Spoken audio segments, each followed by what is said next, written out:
was like, no, dude, don't do it. Don't do it. Nobody has done it. And he still tried. Okay. All right, can everyone's attention? I'd like to introduce our speaker today. I know, the weather tonight, it's not a few less people than were here before, but we're lucky enough to have David Alexander here from Rice University. He is a professor of physics and astronomy there, as well as the director of the Space Institute at Rice. And he's got expertise in the areas of solar physics, extraplanetary physics, and Earth remote sensing. He's had many honors, including Officer of the Most Excellent Order of the British Empire by Her Majesty the Queen Elizabeth.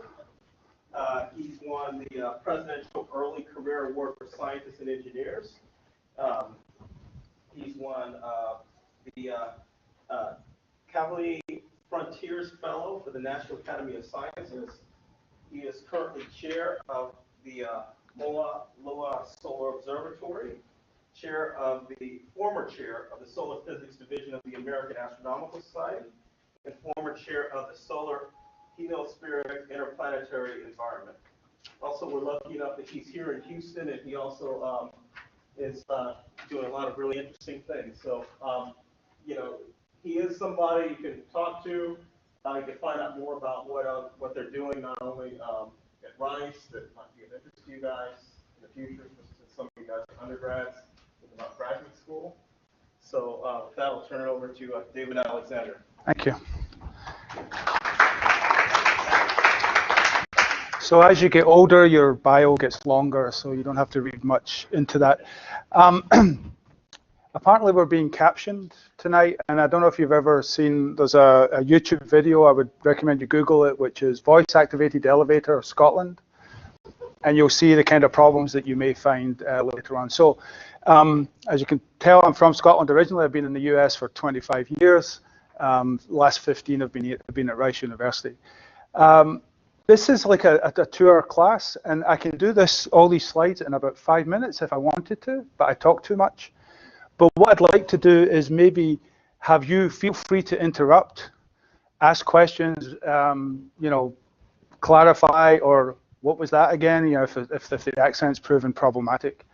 And so we'll try and fill this out a little bit. If there's time a little bit at the end, if it turns out we go through reasonably quickly, one of the things that we're doing, Professor Garrison mentioned that we're doing exoplanetary physics, so you may have heard of some exoplanet stuff.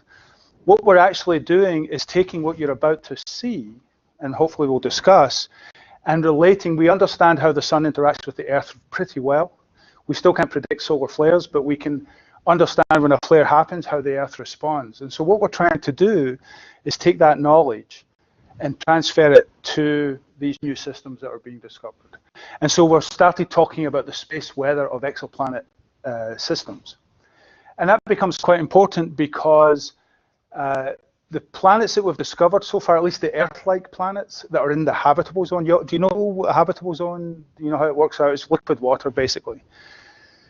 But because of the limitations of how we can observe these planets, because they're so far away, or at least observe the signature of the planet, to find an Earth-sized planet, the planet has to be very close to the star. And the star has to be pretty small. And so what that means is that most of the Earth-like planets that you may have read about are very close to what's called an M-dwarf star. And a lot of M-dwarf stars are many, many more times more active than the sun. And so now you have an Earth that's much closer into the star, and the star is far more active. That's a pretty intense environment. And the astronomers, well, I'll say this, even though it's being recorded, astronomers don't know that much about magnetic fields. We in the sun, studying the sun, we have to understand magnetic fields and how it interacts with plasma and gas and so on. And so we're working in a way of trying to define what a space weather habitable zone would look like. Because even if you have liquid water, if you don't have a magnetic field, or if the star is so active that the planet's magnetic field can't protect it from that star's activity, then any life on that planet will be at the bottom of the ocean. So it's not going to look like us. It's not going to develop the kind of technologies that we're interested in, unless you've watched Aquaman and then you know all those other things that can happen. So what I'm going to try and do, at least we'll see how long this lasts, is talk about what we know and how we're studying the Sun-Earth system. Have any of you heard of the phrase space weather before? Anybody want to tell me what space weather is? Don't be shy.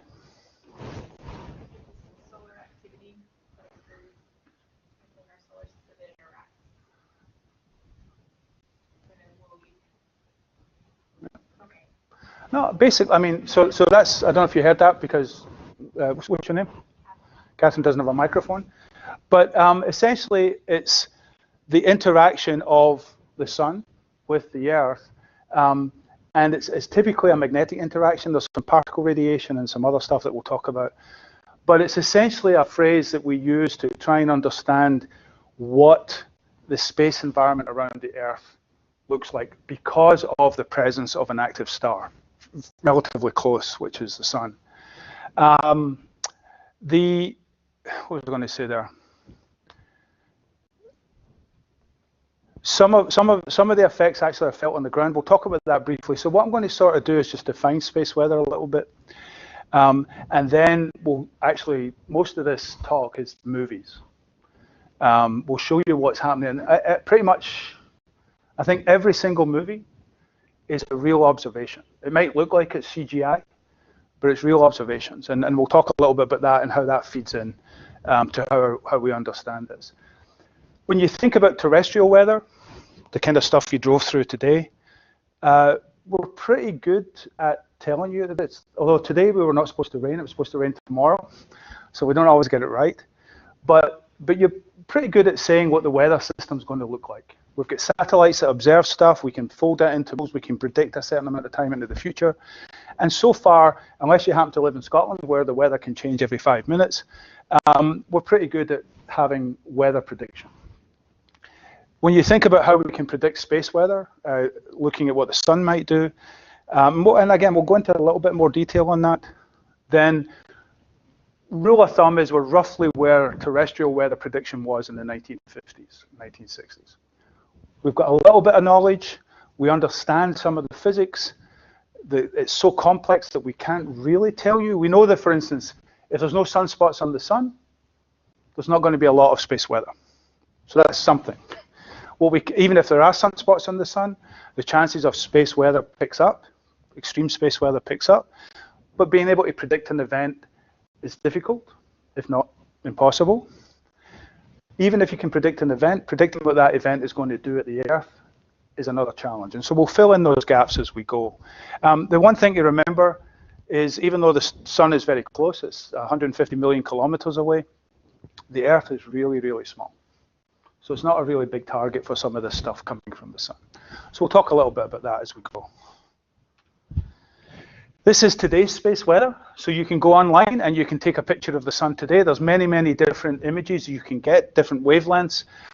This, I believe, is 304, which is a singly ionized helium. So when you look, what you're looking at here is what we call the chromosphere. Have you done, you know about the solar atmosphere? Okay. So the surface that you see, the photosphere, the physics of that is like the Big Bang. You can ask me about that later. But the photosphere is what you would see if you were to look with the right goggles on, right? Don't look at the sun directly. But if you were to look just with visible light with your naked eye through a filter, you would see the surface called the photosphere. This, because this is singly ionized helium, we're looking at temperatures of about 50. So the surface of the sun is about 6,000 degrees Kelvin. We're looking here at 50,000 degrees Kelvin. And it's hot enough that you can actually ionize, take an electron off a helium.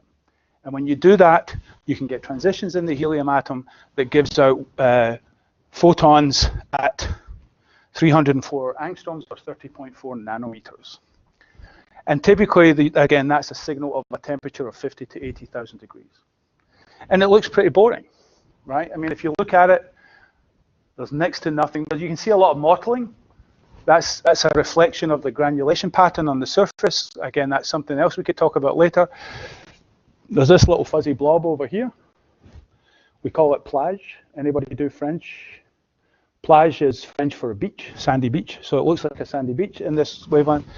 Underneath here, is probably a little baby sunspot. So the sun is not very active right now. So we're not getting a lot of space weather effects at the Earth right now. We're in a period called solar minimum. We'll come back to that in a few slides. So that's what the sun looks like. I dug this up this morning. So that's what the sun looks like this morning. And if you can see the screen, it looks a lot nicer than it does on the, you can see the computer screen here, it looks a lot nicer than it's here. You can see a little thing in here called a prominence. Another one up here. And there's a lot of interesting structure going on the surface of the sun.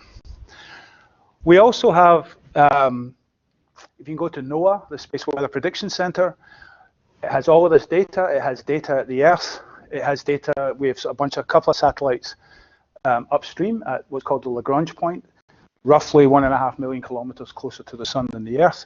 And so we've got all this data, and you can take that data, and with all this knowledge that, and some modeling, you can predict what the space weather is going to look like. If I have to ask you, if that's what the sun looks like, what's the weather going to look like tomorrow? I'm asking you, what would the weather look like tomorrow? That's the sun. Everything happens from sunspots and energy. What's going to happen tomorrow?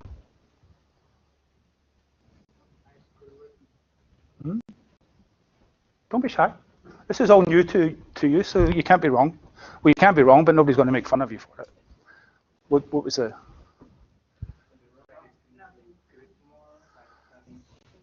Right, you would put a nice little sunshine, you know, nothing much is going to happen. And if you look at the predictions, this is a chart to try and show you this is what the solar X-ray flux is going to look like. The atmosphere of the sun is so hot, 1 million, 2, 3 million degrees above a sunspot, that it produces X-rays instead of visible light. Nothing, right? The sun is doing nothing right now. If you look at the solar proton flux, so this X-rays are the photons. EUV, or ultraviolet, is a lower energy version that we look at. ABCMX, don't ask me why, but that's our classification for solar flares. It's a decadal classification, so a B flare is 10 times stronger than an A flare. C flare is 10 times stronger than a B flare.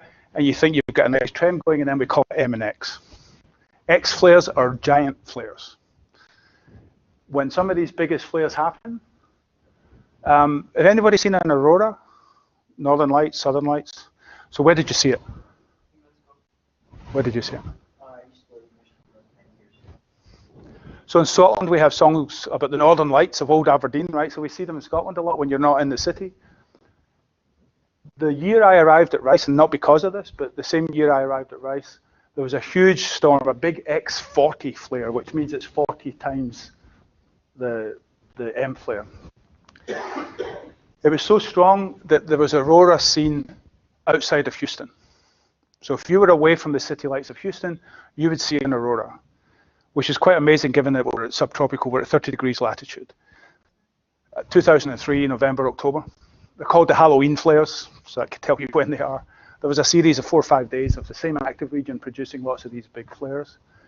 And so that tells you something about how the sun can affect the Earth. The fact that you can compress the Earth's magnetosphere so much that the particles that are coming in to create the aurora are actually coming in at latitudes as low as 30 degrees. My favorite story, it's a bit much older now, but it's I think a 1989 flare. I'll mention that in a second, but most of you are all too young to know this, but garage doors used to operate on radio, not infrared. So if you have a little clicker in your car, it's an infrared signal now. Way back 30 years ago, it was a radio transmitter, and the flare was so big that in Los Angeles, garage doors were opening and closing at random. And my joke is because it was California, nobody noticed any difference. But that was because the particles streaming into the Earth's atmosphere were changing the properties of the ionosphere and inducing radio emissions in the ionosphere at roughly the right frequencies to make garage doors think that they were getting a click. So there's a lot of backdrop to that. But no solar X-ray flux, proton flux, these are from satellites. I think this will be the GOES satellite, so this is in Earth orbit, measuring protons coming from the sun. Just background noise. And then this is a thing called the KP index. which is to do with measuring magnetic declension, just changes in the magnetic field on the surface of the Earth at 13 stations around the globe, and you average them over 3 hours. You do a bunch of stuff, and when you're up, this is the flare classification. Sorry, this is the flare classification. This is the proton flux classification. This is a geostorm classification. If you're up here, that's a big geomagnetic storm. If you're a satellite or an astronaut, you want to worry about that.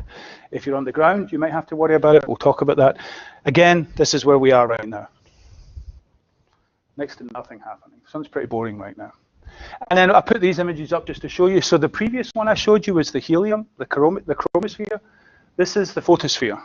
So you can see up in the top right corner, there's that tiny little sunspot that gave rise to that plage that I mentioned. So again, the sun, there's a tiny little one up there. And I think if we went back, see, I now know I've got 2 hours, so I'm just bumping my gums and taking my time. Yeah, sort of, maybe. So that little other sunspot is kind of here. Not much going on. So again, sunspots are very important, and we don't have any right now. And then this is, if you actually go onto the website for this, this is a prediction. This actually happened this was for 4 p.m. UT, which is 10 a.m. Houston time. So I did this morning, like I said. And so this is the kind of prediction for the aurora. You can sort of see there's the United States, Michigan somewhere in here. There's Greenland, there's Scotland. And so you get this thing called the auroral oval. And these are particles that are coming in. You know a bar magnet, you played with bar magnets before, lines of force? So if you think of the Earth has a large-scale magnetic field, North Pole, South Pole. And so, just like rice, you guys can't afford pens, can you? Yeah. I got different colors. I hope you get tuition remission for this. All right, thank you. So you have a they are washable, right? So there's your bar magnet, right? And for the Earth, so the sun will be over here. There's a thing called the solar wind comes in, and that gets dominated also when there's some of these big events that I'll show you the movies of. And so what happens is, I don't know if you've done much plasma physics or magnetohydrodynamics or anything, or even electromagnetism, it's very hard for charged particles, protons and electrons, maybe some alpha particles, helium nuclei, to cross magnetic fields. So these particles come in, and they interact here, but they can't cross the magnetic field. It's to do with conduction and how the Lorentz forces and so on. So what happens is they get deflected, and where they can come in, this field is open. Where they come in is at the poles. So if here's the Earth, there's your northern and southern lights. Now it's a little bit more complicated than that, and my drawing's not all that good, but it turns out because there's a constant streaming solar wind, the magnetic field, let me see if I can do green for the, what happens is the magnetic field gets compressed by the pressure in the solar wind. So where it was red, it gets pushed into green, and out back, because this stuff gets pushed this way, the magnetic field at the anti-sun side gets stretched out so it looks like an eyeball. This is called the geomagnetic tail.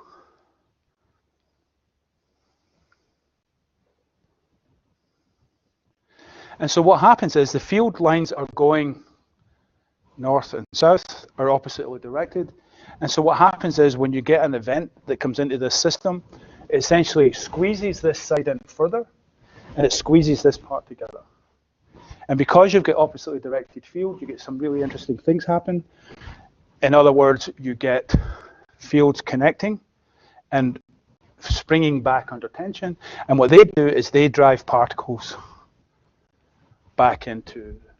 So a typical quiet aurora, like the picture over there, is coming from, it's particles not from the sun, but particles that are energized in the geomagnetic tail.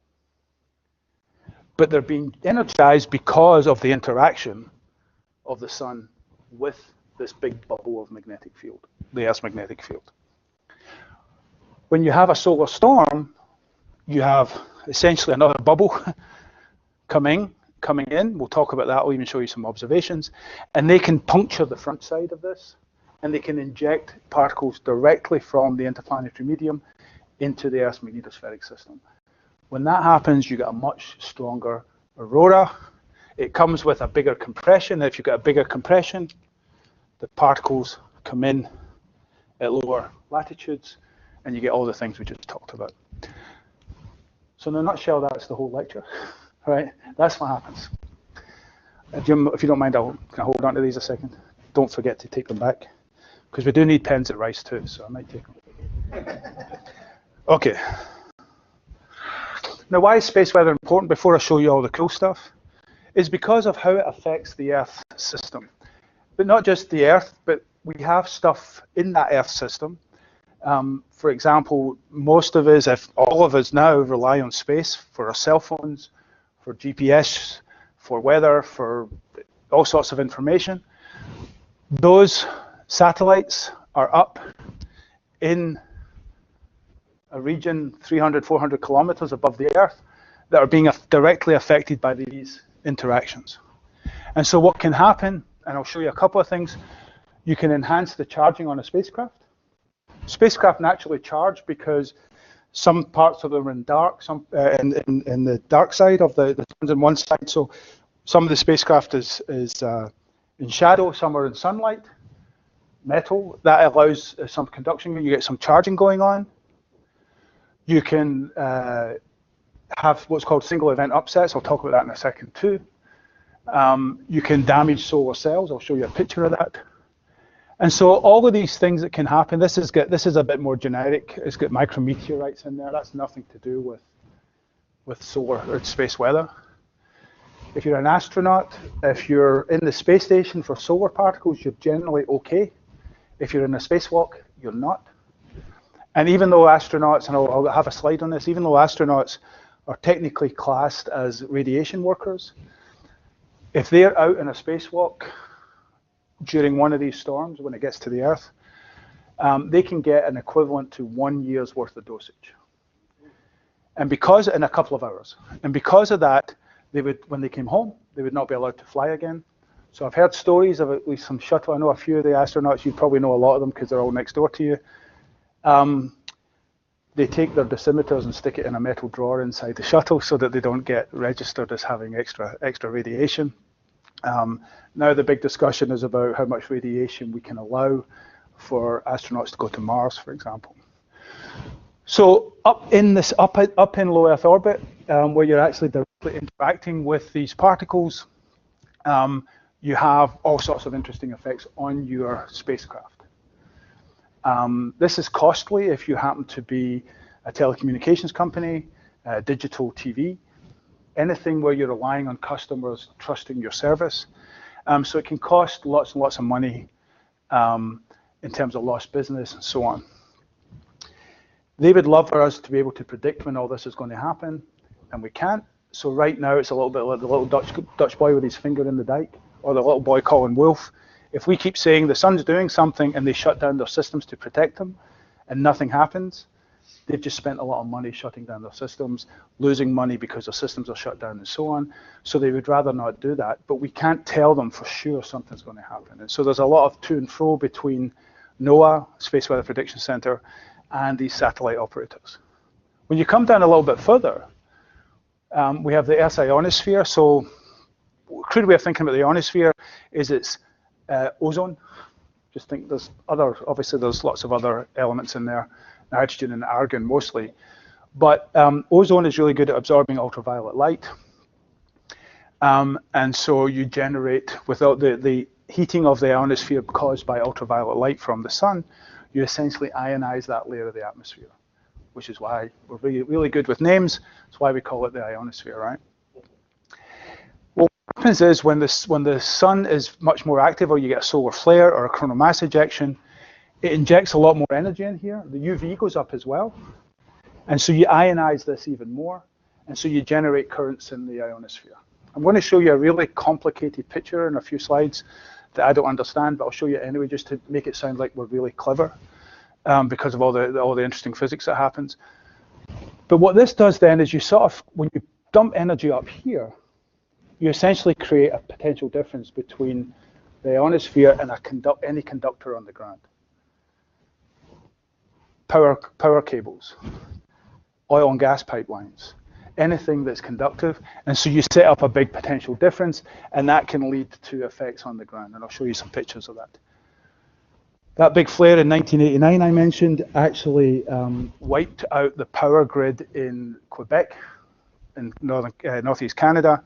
And there's a whole book on this event where an operator in the Canadian grid and the US grid are connected, particularly in that northeast corridor. Texas has their own grid, so we're okay. We're south, which is good, and we're separate from the rest of the US grid. But some operator, I don't know if it was in Maine or in Boston, saw some weird stuff happening, and so decided on the safe side to flick a switch to disconnect their station from the Canadian station. Turns out, with some retrospective analysis, if he had waited another 0.3 or 0.47 seconds or something, the Canadian grid would have started drawing power from the northeast coast, or the northeast. And so Boston would have gone out, New York would have gone out, Washington would have gone out, Philadelphia would have gone out.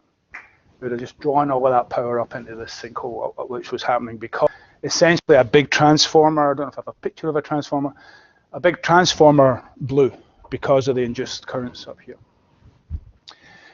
If you change the ionosphere, your signals, where you're getting, if you're watching like Aussie rules football or something, or you're looking at you're watching some game, or you're communicating with your friend who happens to be touring Europe or something, you're actually bouncing your signal off the ionosphere.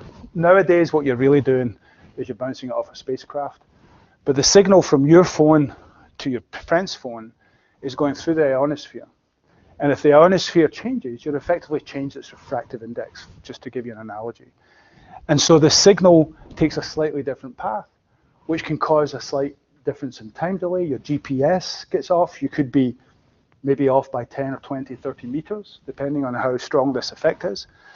And if you're flying an airplane, and nowadays airplanes are using GPS all the time, that's not such a big deal unless you happen to be landing. Maybe even taking off, but I don't think you use GPS taking off. But if you're landing and you're using GPS and GPS is off by 30 meters, you might want to worry about that. If you have a self-driving car and your GPS is off by 10 meters, you're traveling at 75 miles, well, you never travel at 75 miles an hour, 45. But imagine you could travel 75 miles an hour and 45. That 10-meter difference is a huge thing. So we have to really not only understand this from the science point of view and the operations point of view, but we have to know how to mitigate the effects. You can't tell the sun to stop it. You can't tell the ionosphere not to respond. So you have to develop systems that are resilient to these effects. So there's lots and lots of things you get. If you have overland pipelines, like in Alaska, and I think there might be some in Texas too, but again, Texas is quite far south, so it's not such a big deal. You can basically have currents running across those pipelines, and so you increase corrosion. And so that becomes obviously a cost issue and a whole potential environmental issue. A whole bunch of different things goes on there. If you're flying to Japan and you're going over the pole, that's where all the effects happen. Flights if we know there's a big solar storm coming, flights will be rerouted away from the polar regions. Flight attendants who regularly travel across the poles will wear dosimeters so they can measure how much radiation they're getting. So all sorts of really interesting things happen. Are there any? I'll keep bumping my gums as long as you listen, but is there any questions about any of this so far? The cool stuff is still coming, but I'm just trying. This is sort of verging on the physics without giving you the physics, but it's a really interesting system. We have to try and understand that. And in part, so I'll tell you one last story about this effect. In 18 forgotten my years. It was either 1869 or 1859, was the first ever recorded flare, solar flare at the Earth. And it was recorded by a guy called Richard Carrington and another guy called Richard Hodgson at the same time in England. And it was recorded because they could see it with their naked eye. It was so bright, it was such a large solar flare that they could actually see it through their telescope. Do not look at the sun through a telescope, right? These guys didn't know any better in the day. So the sun did something really interesting. But then a Scotsman who happened to be working in Kew Gardens in London, they had this little, one of those little lie detector wiggles, except it was for measuring magnetic field. And he saw a huge jump, roughly a certain delay between when these guys saw the visible, it takes light 8 minutes and 19 seconds to get from the sun to the earth. So shortly after these guys saw the white light, a little bit after this guy measured this wiggle, and that was the first connection between something happening at the sun and a response at the earth. At that time, the major technology was the telegraph. If you watch cowboy movies, right? And it turned out that, and again, there's many examples of this, and again, if you think of the Northeast US, which was quite far north, used telegraph a lot, they could run the telegraph without batteries. So there was enough power in the cables, in the overland cables, there was enough power there that they could actually transmit the signal that the telegraph operator was sending. So that was a kind of interesting effect. 170 years later, we don't use telegraph, but we do use satellites. And we do use things in space that get affected by solar activity. And so that means that we are far more sensitive to solar storms than they were in the 19th century, just because we're so reliant. Everything from, I mean, some of it, like, okay, so you miss the big fight because the satellite goes out. That's not such a big deal. But if you're fighting a wildfire in California and you're relying on data and signals from space, and that goes kaput, that's a big problem. If you're flying a plane with GPS, that's a problem. If for some reason you happen to be launching a rocket from Cape Canaveral, you don't want it suddenly turning around and landing in Alabama. So there's all sorts of things that we're so reliant on now that we really have to be thinking about space weather. Okay, so these are just some examples. I've mentioned this storm already. This is Quebec going out. There's a nice video that NASA put together. I was going to show it, but I decided not to, called What If. And the what if was if you didn't have this half a second, the person switching off the connection, it just shows all the lights going out in the eastern seaboard and then working its way across the United States. In other words, you could have a national blackout because of this. I can't know if you can see this, but this is one of these giant transformers. I think a person is maybe about this height. So it's one of these giant transformers, and again, it's much better on the computer screen. This is fried. This whole thing, this is the thing that basically exploded because it had so much of an induced potential difference on it that it bust. And that started this whole triggered relationship that took out the whole of Quebec province. We even lost a Mars probe because it was affected by a solar storm. Even though you're in here with most of our low Earth orbit satellites, geosynchronous satellites, which is what you sort of rely on mostly for communications and stuff, is probably way up here, a little bit further. This is like 400 kilometers, you're at 22,000 or 38,000 kilometers. But in here, you're still protected by the Earth's magnetic field. On your way to Mars or on Mars, we can talk about this more if you ask questions, there's no magnetic field on the way to Mars, and it turns out Mars doesn't have a large-scale global magnetic field either. So that becomes a huge radiation hazard for not just equipment, but people as well. And so we've lost satellites around Earth. We lost a probe going to Mars. There's much better images in this, and I don't know why I kept this one, but there's a lot of spacecraft up there. Right. I mean, I think of these 4,000 objects that are listed here, it depends how you count. Space debris is another interesting issue. There's something like 1,600 operational satellites right now. Some of them we don't know about, we're not supposed to know about. But everything from like all the stuff, science missions, telecommunications, weather satellites,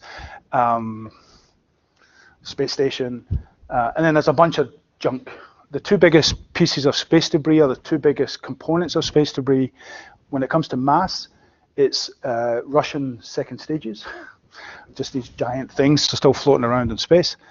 Floating isn't the right physics term, by the way, just this is a physics class. And then there's a whole bunch of really small clouds of material caused by two things. One was the Chinese tested an anti-satellite missile on one of its own satellites, but it created this big cloud of debris. And then there was an accidental collision by a Telstar communication satellite with an old defunct Russian satellite, and that created a separate cloud of debris. So by number, those two produced the biggest problems. By mass, it's the giant second stages of the Russian. Not sure which spacecraft.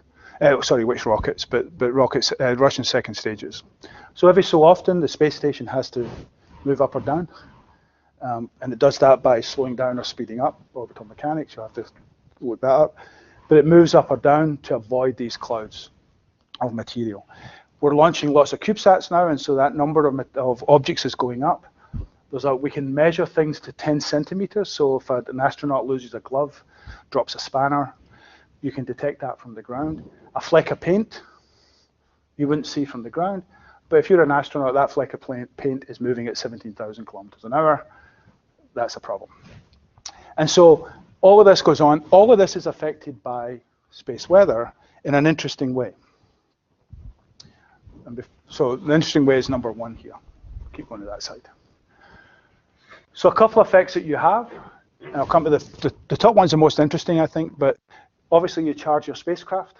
There's more charged particles coming in. These are usually made of aluminum, and so you basically charge your spacecraft. You get single event upsets. The spacecraft have lots of computers on them. All you need is one particle to pass through, hit your chip, hit your board, and you can get a glitch. And sometimes that glitch is big enough to shut down the spacecraft. Sometimes it's just like your computer freezing. So your teacher's here, so I shouldn't say this, but you couldn't finish your homework because there was a solar event and your computer froze and you were already set and you lost everything, right? So blame the sun. What's really interesting is this thing, it's a secondary effect. In fact, we're talking at Rice with some students about maybe trying to fly a CubeSat to measure this. So we're talking mostly about particles and these charged particles and how they affect spacecraft, but those charged particles come with a release of energy in all wavelengths of the electromagnetic spectrum, as well as producing particles. When I show you the movies, we'll talk about that. The enhanced ultraviolet radiation means that the Earth is this little catcher's glove, and now you've got the baseball, more than one baseball coming and coming faster than usual. And so what happens is the Earth's atmosphere gets heated more. Ozone, that layer of ozone and a little bit of methane and so on, absorbs a lot of this enhanced ultraviolet radiation, and it heats up that layer of the atmosphere. So what happens when you heat something up? Right? It puffs up. And so even though the particles up here, there's like 5 particles per cubic centimeter, which is, if you think of Avogadro's number, 10 to the 26, that 5 particles is really small. But when you puff up the atmosphere, that 5 can move to maybe 5.5. But that's enough to put an extra bit of drag on the spacecraft. And so what happens is the spacecraft slows down. But you don't just slow down in orbit. If you slow down, you're no longer in your right Keplerian orbit, so you have to change your orbit. And so it turns out when you get one of these big storms, this kind of thing happens. So what this is, just to explain, again, this is going back to these big giant events are not that common. I should probably update this to the 2003 one. I think there was one maybe last year as well. Sorry, a few years ago. What this is NORAD, North American. NORAD means, right? It's up in Colorado. They're looking at and monitoring everything in space. So they're tracking all these objects, and the way they track them is for their orbit. So look. 2 hours later, you look where it's supposed to be. 2 hours later, you just map it out. And then what this is a measurement of how many of those objects they lose. typically they're losing, so there's like monitoring something like 2,000 objects. Typically they're losing a couple of hundred. Now that doesn't mean they're losing them. It's just they lost them from their signal. It may be that their orbit changed because, maybe it's a piece of junk that broke up, and so the orbit changed because of that. So these are not separate spacecraft. They're just things that they're measuring, anything above 10 centimeters. So they can lose up to 300 just typically. That's your background. Look what happens when there's a solar storm. So this is a big magnetic storm, 13th to 14th of March, the Ides of March, 1989. They started losing 1,500 of them. But what's happening is the atmosphere is puffing up. The spacecraft is seeing more particles as a drag on it, so it's slowing down, and so it's dropping in its orbit. And so the recovery here is they finally worked out, and they've just gone around and looked for it, and they've found the object, but in its new orbit.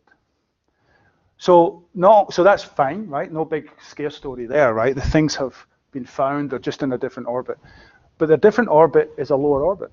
So even though the Earth's atmosphere recovers, these satellites are now lower than they were. They can't, if they have propulsion, you can boost them back to the original orbit, which is what we do with the space station a lot. But if they don't have their own propulsion, they're in a lower orbit with a thicker atmosphere.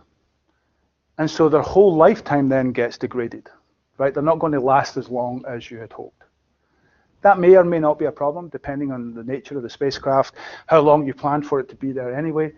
But it does raise serious concerns unless you can reboost them. So that's an interesting thing because you wouldn't necessarily think about that as a secondary effect, but it's actually more important in some respects for degrading the lifetime of a satellite than the occasional one that you lose just catastrophically.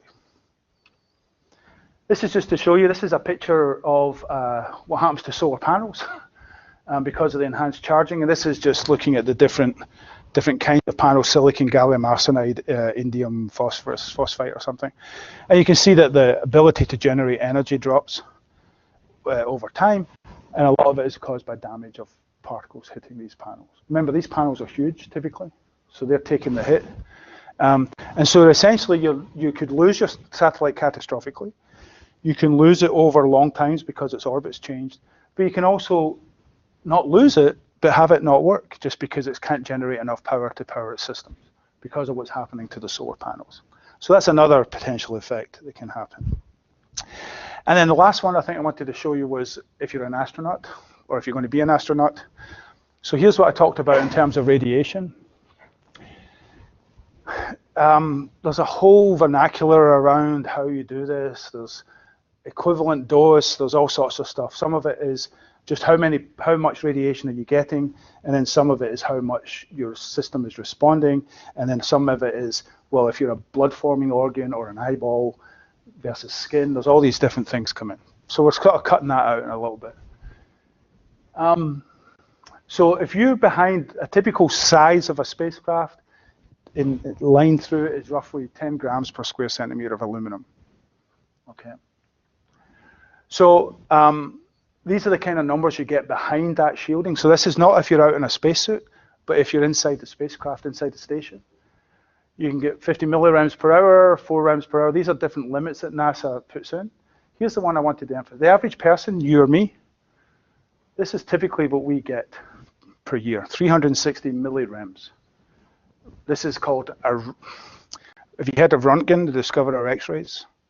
This is, and I apologize to the ladies in the room, but this is the Röntgen equivalent man. So this is just some measure of radiation in a person. So this is typically 360 millirems, so 0.36 rems per year is what we're expected. If you're living in a place that's higher than that, move. If you're a radiation, if you're Homer Simpson, you're allowed up to 5 rems a year. So roughly 15 times this, 12 and a half, 13 times this. If you're an astronaut, you're allowed 50. So 10 times a radiation worker, 150 times you or me. And as I said, when you get one of these big events, notice we're going back to 89. Again, I really should update my charts, but this does everything for you. This is what they're allowed per year. They can get that in 2 hours with one of these giant events. And what this is showing you, so when it comes to, it's a whole other topic talking about radiation for astronauts, radiation damage. Are you in low Earth orbit? Are you in the moon? Are you at Mars? There's two main components to that exposure. One is the sun. And again, I'm going to show you a bunch of stuff about the sun. And the other is a thing called galactic cosmic rays. Colliding black holes do all sorts of stuff. The difference between those two kinds of particles is from the sun, there's lots of them. We're very close to the sun. The sun produces lots of particles. But their typical energy, this is in mega electron volts, their typical energy may be around a GeV, 1 billion electron volts or so. There's lots of them, although this is a spectrum, so you can see that there's lots at low energy, very few at high energy, but they're all there. You would integrate everything over this curve, these curves. That sounds like a lot, a gigavolt in a particle, but it turns out it's not that much that a typical spacecraft, 10 grams per square centimeter, can protect you from this. So if you've heard about the Orion capsule that Boeing's developing for going to the moon and maybe Mars eventually, they have a little kind of, in the capsule they have a kind of little metal grid that all the astronauts have to hide behind if there's a solar storm coming. So they think they can stop it fairly well. You have to worry about secondaries, and there's a whole bunch of other interesting stuff. A galactic cosmic ray is a tera electron volt. So it's 1,000,000 times the strong, it's a million times as energetic as a solar particle. But there's very, very few of them. The trouble is, one of them can pass through almost anything. They can generate secondaries. And so NASA, and you can't stop them with 10 grams per square centimeter. So NASA are very, very worried about galactic cosmic rays because they can't stop them. So they want to understand the spectrum. They want to understand how much shielding do we need? What does the shielding have to look like? Is it going to be aluminum? Is it going to be water? Water turns out to be, anything with a lot of hydrogen turns out to be a really good absorber of radiation. So those are the two distinctions here. But what this shows you is there's very, very different effects. This is a big storm from April 1998. You can see the spectrum. It cuts off at about 300 MeV. No worries. This one from September gets up to 4 GeV. Small fluxes. You can see the range here. But these are the things that we understand. These are the things that we can tell from the sun, and we can start to put them into play in terms of calculating how an astronaut might be affected, or organs in an astronaut may be affected. Yes, sir. Things like galactic cosmic rays. Yes, sir. They move at the speed of light. Well, it's almost. Almost. Yeah, particles, anything with mass can't move at the speed of light. So but they move. Yeah, they're close to the speed of light. Yeah, yeah. All right. Well, with that in mind, how do we detect it? By the time we see it, right, it's going to be like nearly on us. Well, from the point of, if you're worried about it hitting you, you're too late, right? We know these things are there because we detect them in all sorts of other ways. In fact, when they hit the Earth's atmosphere, you actually get cascades of muons and pions and other charged particles that slow down as they work through, and we actually detect those. There's a thing called Cherenkov light that they produce. There's all sorts of ways of detecting them. We can't say, like for the sun, we could in principle, give us another 50 years, we could in principle say, there's a big red curve coming, okay? Get yourself locked away, forget your EVAs, right? Do whatever you need to do, get behind turn your spacecraft so it's pointing at whatever you need to do. The galactic cosmic rays, you can't do that. Also, we know where these are coming from. They're coming from the sun. So if the sun's over there, you just have to make sure that you've got all your shielding in that direction. Galactic cosmic rays are coming from everywhere. So you don't know when they're coming. What we would like to do is understand typically how many of them there might be, what energies they typically would have, how many, and what if we added them up, because again, if you think about this sounds like I'm using big numbers here, but these are all mostly Now, I don't know what any of you weigh. I'm a little bit over 100 and something kilograms, 105 kilograms or something. A proton is 10 to the minus 26 kilograms. So a proton's not going to do me much damage, right? I mean, you can hit me all you like. But what it does, it can damage DNA, it can damage cells, it can do stuff internally. So we need to try and understand how many of these things we expect on a typical thing. If the mission is a 2-year mission and you're out in the wild, sort of away from the Earth's magnetic field, how many of those particles would you typically expect an astronaut to be exposed to given the conditions that they're working in? One of the things we do know, this is usually I use this as a trick question, but I'll just give you the answer. Well, let me ask you the trick question. And since I've told you it's a trick question, you know the answer, but you're going to have to tell me why it's the right answer. Galactic cosmic rays are huge energy, but very few of them. And you don't have enough information to answer this, so it's a cheat, but we'll do it anyway. Lots of particles from the sun. You get these particles at solar maximum. I'll show you what maximum and minimum look like in a second. When there's lots of sunspots, you get lots of flares, you get lots of coronal mass ejections, you get lots of particles. When would you prefer to go to Mars? During solar maximum when there's lots of sunspots, or during solar minimum when there's hardly any sunspots? Catherine. From the solar maximum, that way you're on the other side of Mars, I guess theoretically, and coming back at the beginning of another solar maximum. And what's your rationale for doing that? Well, it takes 6 to 9 months to get to Mars, roughly. I don't know, I don't remember the solar system. Sure. But you see what I mean? So you're trying to minimize the number of solar particles. Right. Okay. Anybody want to agree or disagree with that? Agree or disagree? I'll disagree. Please disagree. The more solar particles you've got coming from the sun, the fewer galactic cosmic rays you have coming from outside the solar system. Right. So your reasoning. So okay, here's where I get to ding both of you. Okay, you're wrong, but your reasoning for being wrong was really good. You're right, but your reason for being right is wrong. Okay. So what you were trying to do, Catherine, was basically say, how do we minimize the solar particles? And I didn't give you enough information for the right answer. But I've already said that these are low enough energy, even though there's lots of them, you can protect yourself from them. So it turns out they're not so bad. You don't want to be out there walking along the surface of Mars where these things are going off, but you sort of can handle those energies. You can't handle the galactic cosmic. And it turns out when the sun is more active, so another way of thinking of, so I'm going to redo this drawing because you talked about the particles coming from the sun, right? So if you take this drawing a little bit differently, we have the sun, which I probably should use red, right? We have the sun, and I'm sure you all know the sun has a smiley face on it, right? And the sun is sending out radiation, and it's sending out this stream of particles called the solar wind in all directions. When I put the Earth and I said, well, the Earth is this magnetosphere, and the Earth's magnetic field balances and holds off that solar wind. Well, similarly, away out here, this is called the interstellar medium.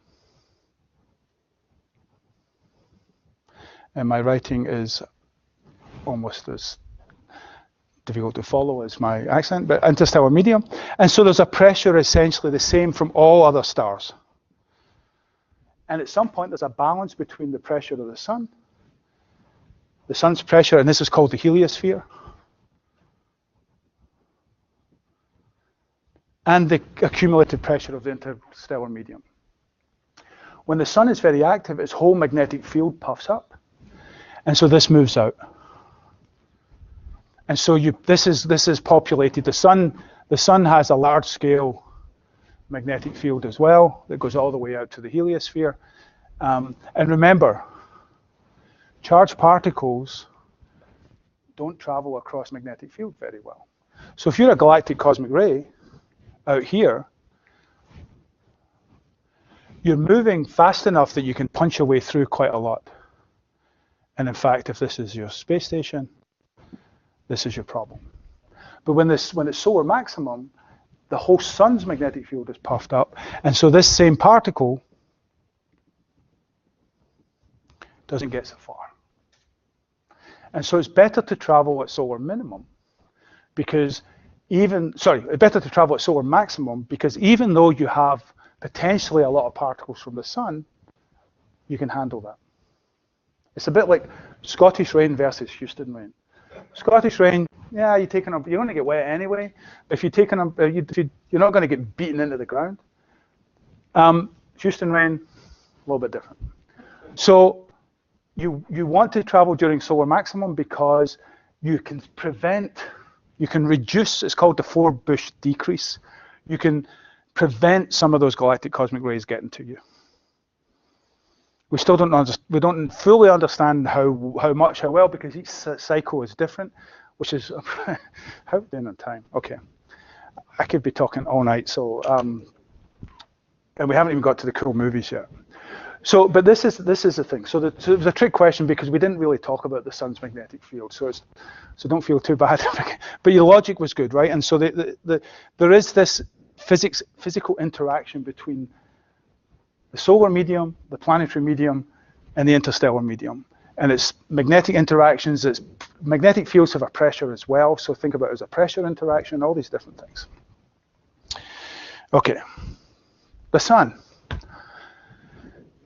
The sun, what we're looking at in the top here, actually in both cases, but let's focus on the top for a second. So we've been systematically measuring sunspots since about the year 1609, 1610. Galileo likes to claim that he discovered sunspots. He did not. It was a bishop from England, actually. But what Galileo did do was actually show that that sunspots were actually on the sun, as opposed to between the Earth and the sun. Some people thought it was high clouds in the Earth's atmosphere. Remember, we're going back for 400 and something years here. So if all you do is look at the sun on a given day, don't look at the sun directly, but if you look at the sun on a given day, and just count how many sunspots you see. Like today, you would say 1, a half. It's right at the edge. So now you might say 1 today. And you count the sunspots, and you do that for 400 years. This is what you get. And notice, we'll talk about this in a second, although it'll probably take me more than a second, but we'll talk about this. Notice what you see, a regular beat. The sun has an 11-year cycle, which corresponds to a 22-year magnetic cycle, but it's an 11-year sunspot cycle. If you have the maximum number of sunspots, roughly 11 years later, you'll have the maximum number of sunspots and so on. So this is really an interesting thing. It tells us an awful lot about a star, because the sun, you can fit 1 million Earths inside the sun, but it's ticking like a clock. And so it has a very, very clear pattern. That tells you something about the machine that is the sun, something about how it produces sunspots and so on. That's a whole other lecture, because it involves other things to do with how the sun rotates and a bunch of other stuff.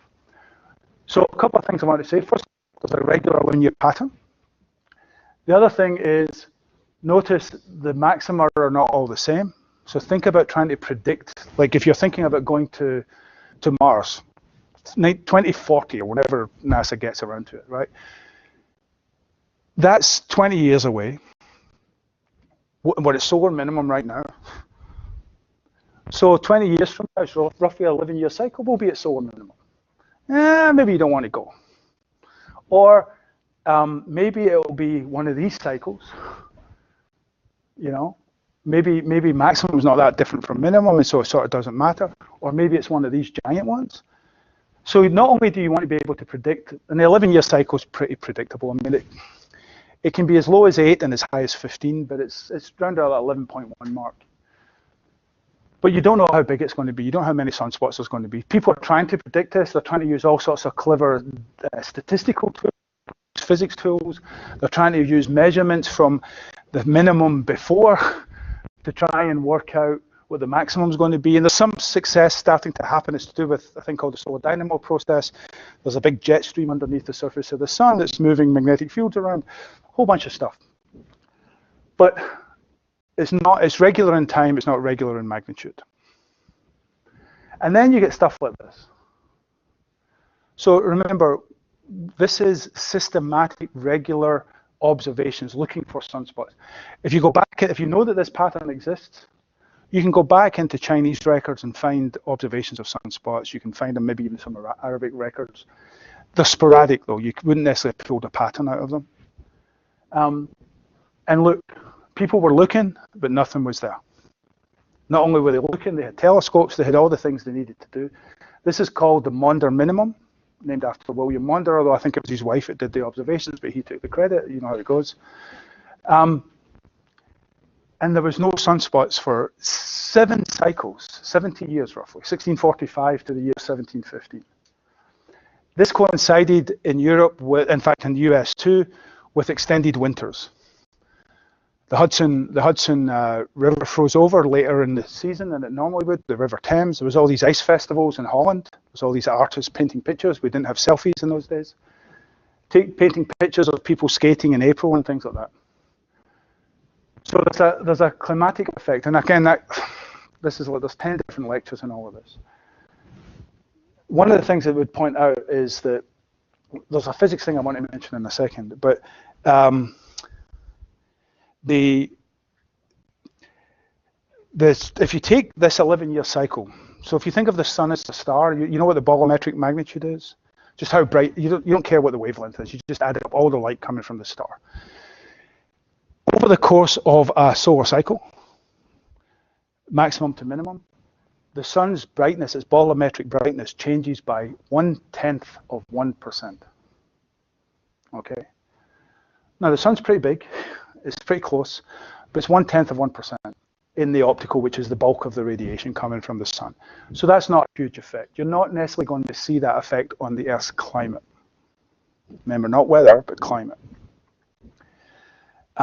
If you go into higher wavelengths like the X-rays, the factor is about 30 to 100.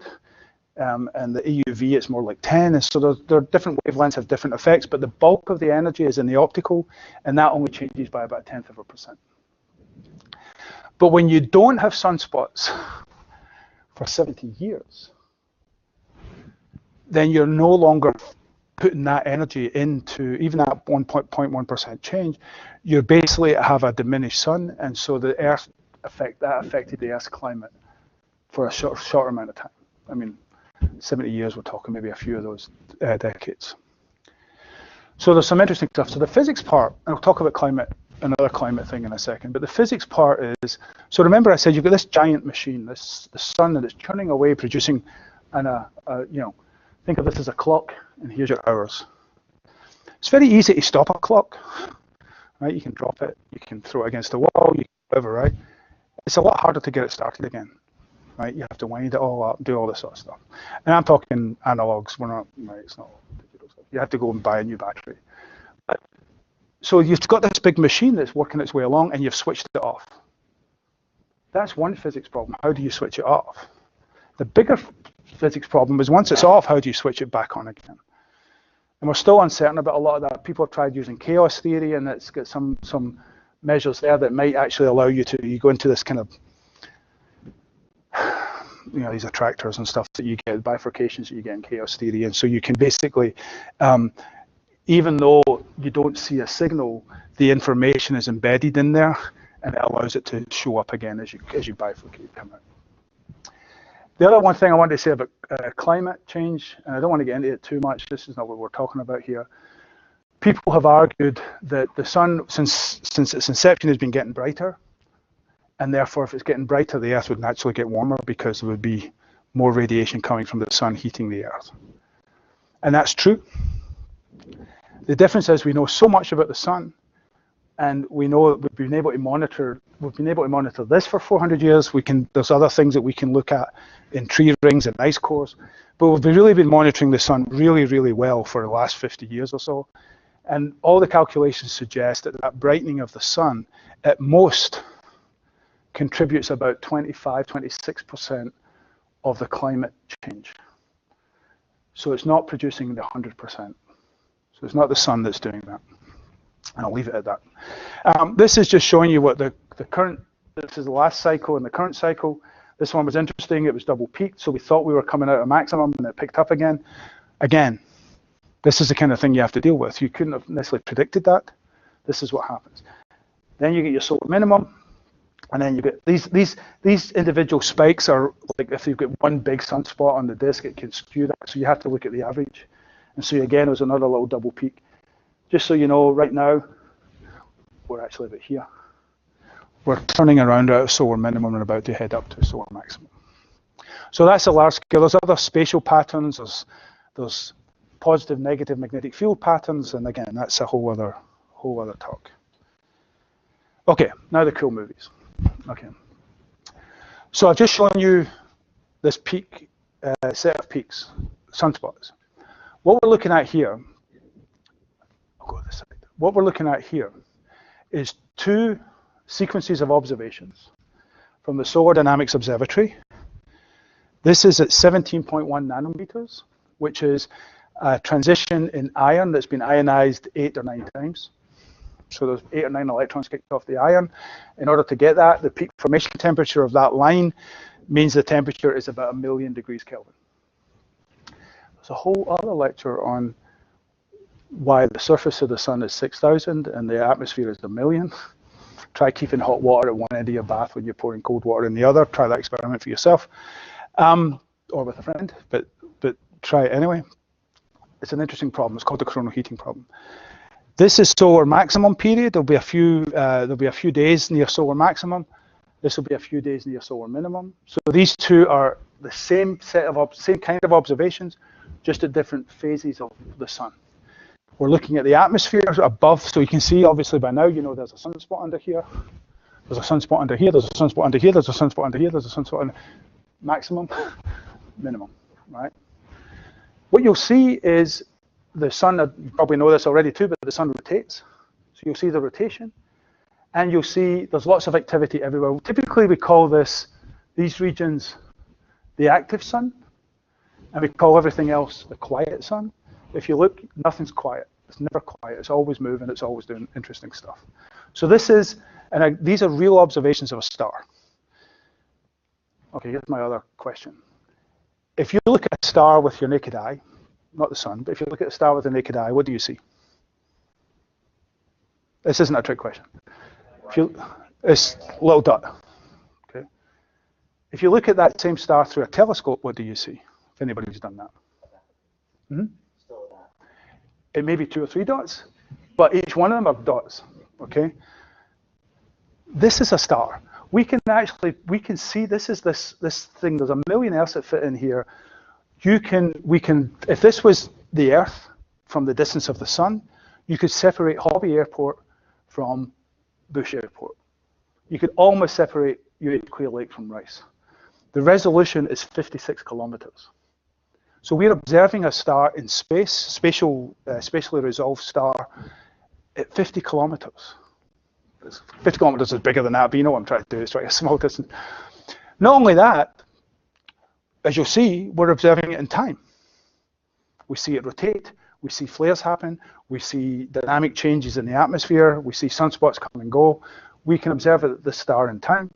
And this is just one wavelength. I already showed you the 80,000 Kelvin image from helium. That's a different wavelength. I can show you, I think I'll show you visible light wavelengths. I'll show you hotter wavelengths, X-rays, and so on. We can basically differentiate this star in energy.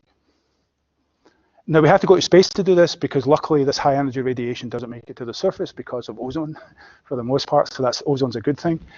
We wouldn't be here if this radiation made it to the surface. It resonates with molecules, so rotational frequencies, and it would break up molecules. We would not be here.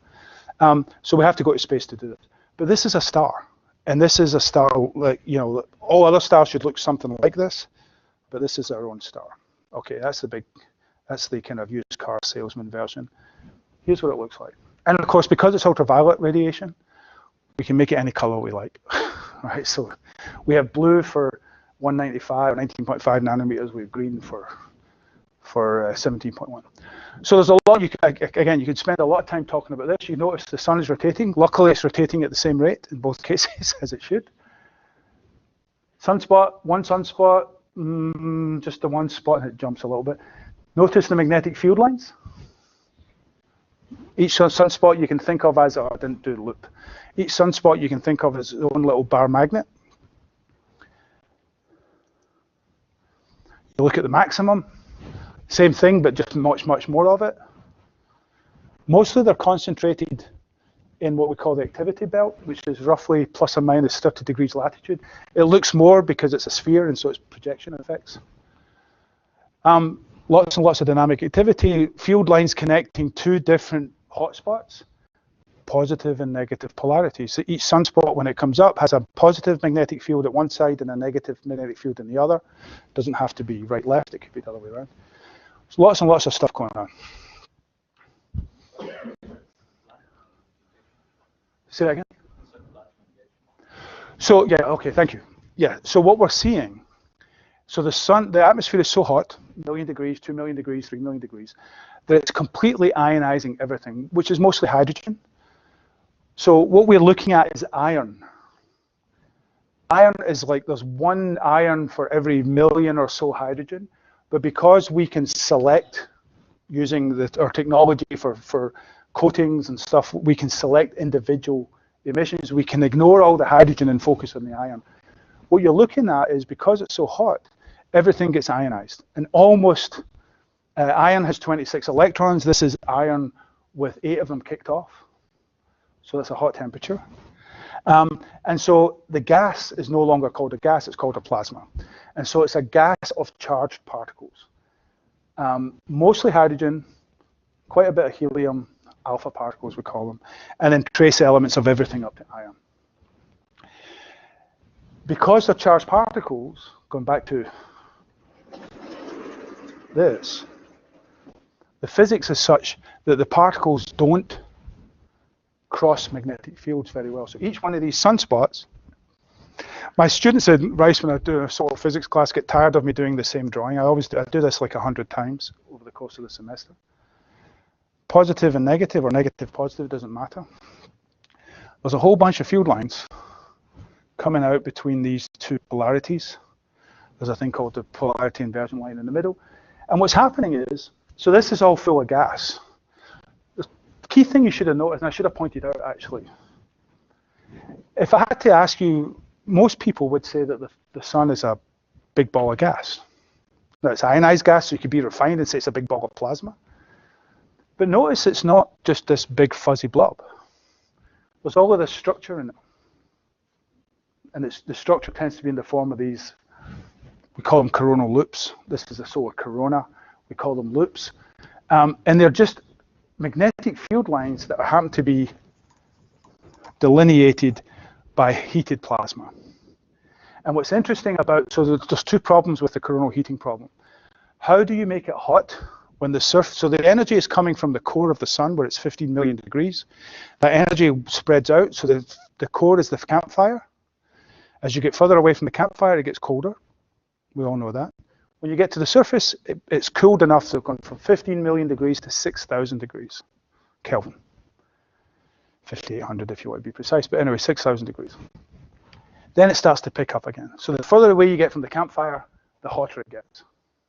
So that's one problem. Turns out it's to do with the magnetic field, but that's one problem.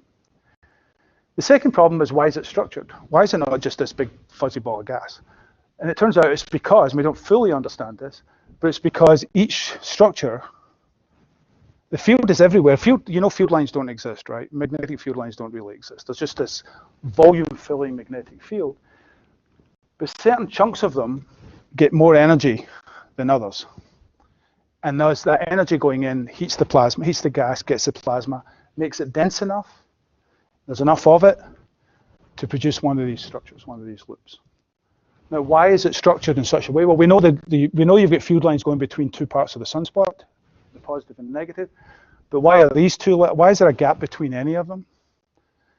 We think it might have something to do with a thing called the Poynting flux and the structure, spatial structure of the Poynting flux at the surface, but let's not go there.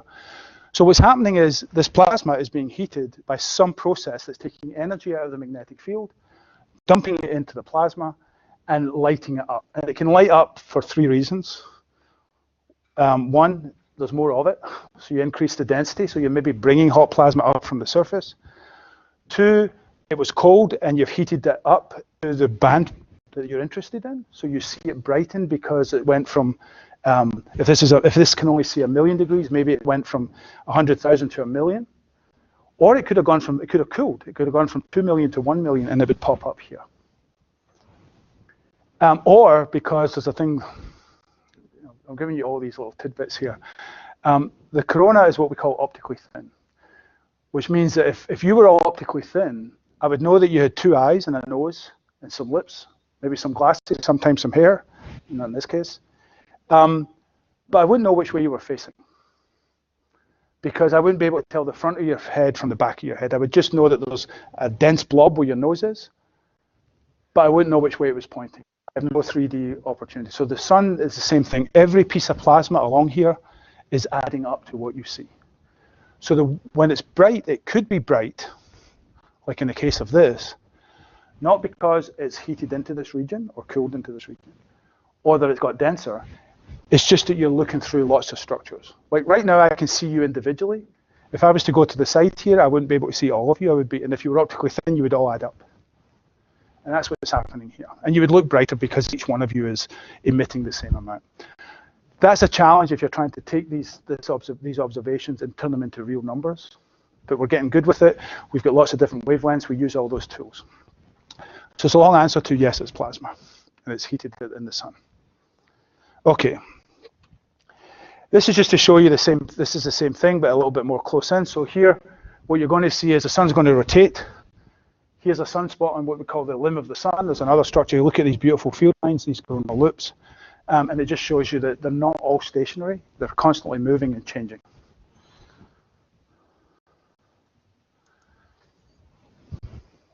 I don't know what you call that color.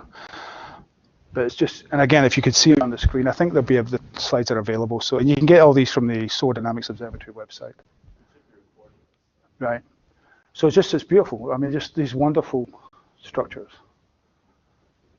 Changing and going. Again, think about it. There's a sunspot underneath here. These are magnetic field lines. The thing that makes it is like a combination of the gravitational force of the sun versus the energy that is being generated by the strip of the electrons from the atom. Well, what we think it is, you mean for why it gets hot? So what we think it is essentially, so, I meant to put one in my pocket so I wouldn't forget. Anybody got a rubber band? Yes. Thank you. Okay, so if you think of this as a magnetic field, it doesn't go in a complete circle, but it's a magnetic field. Lowest energy state. Doesn't do anything. These field lines are rooted in the surface of the sun, and the surface of the sun is moving around. So what's happening is you're stretching the magnetic field. What happens when you stretch a rubber band? I've just added energy to it.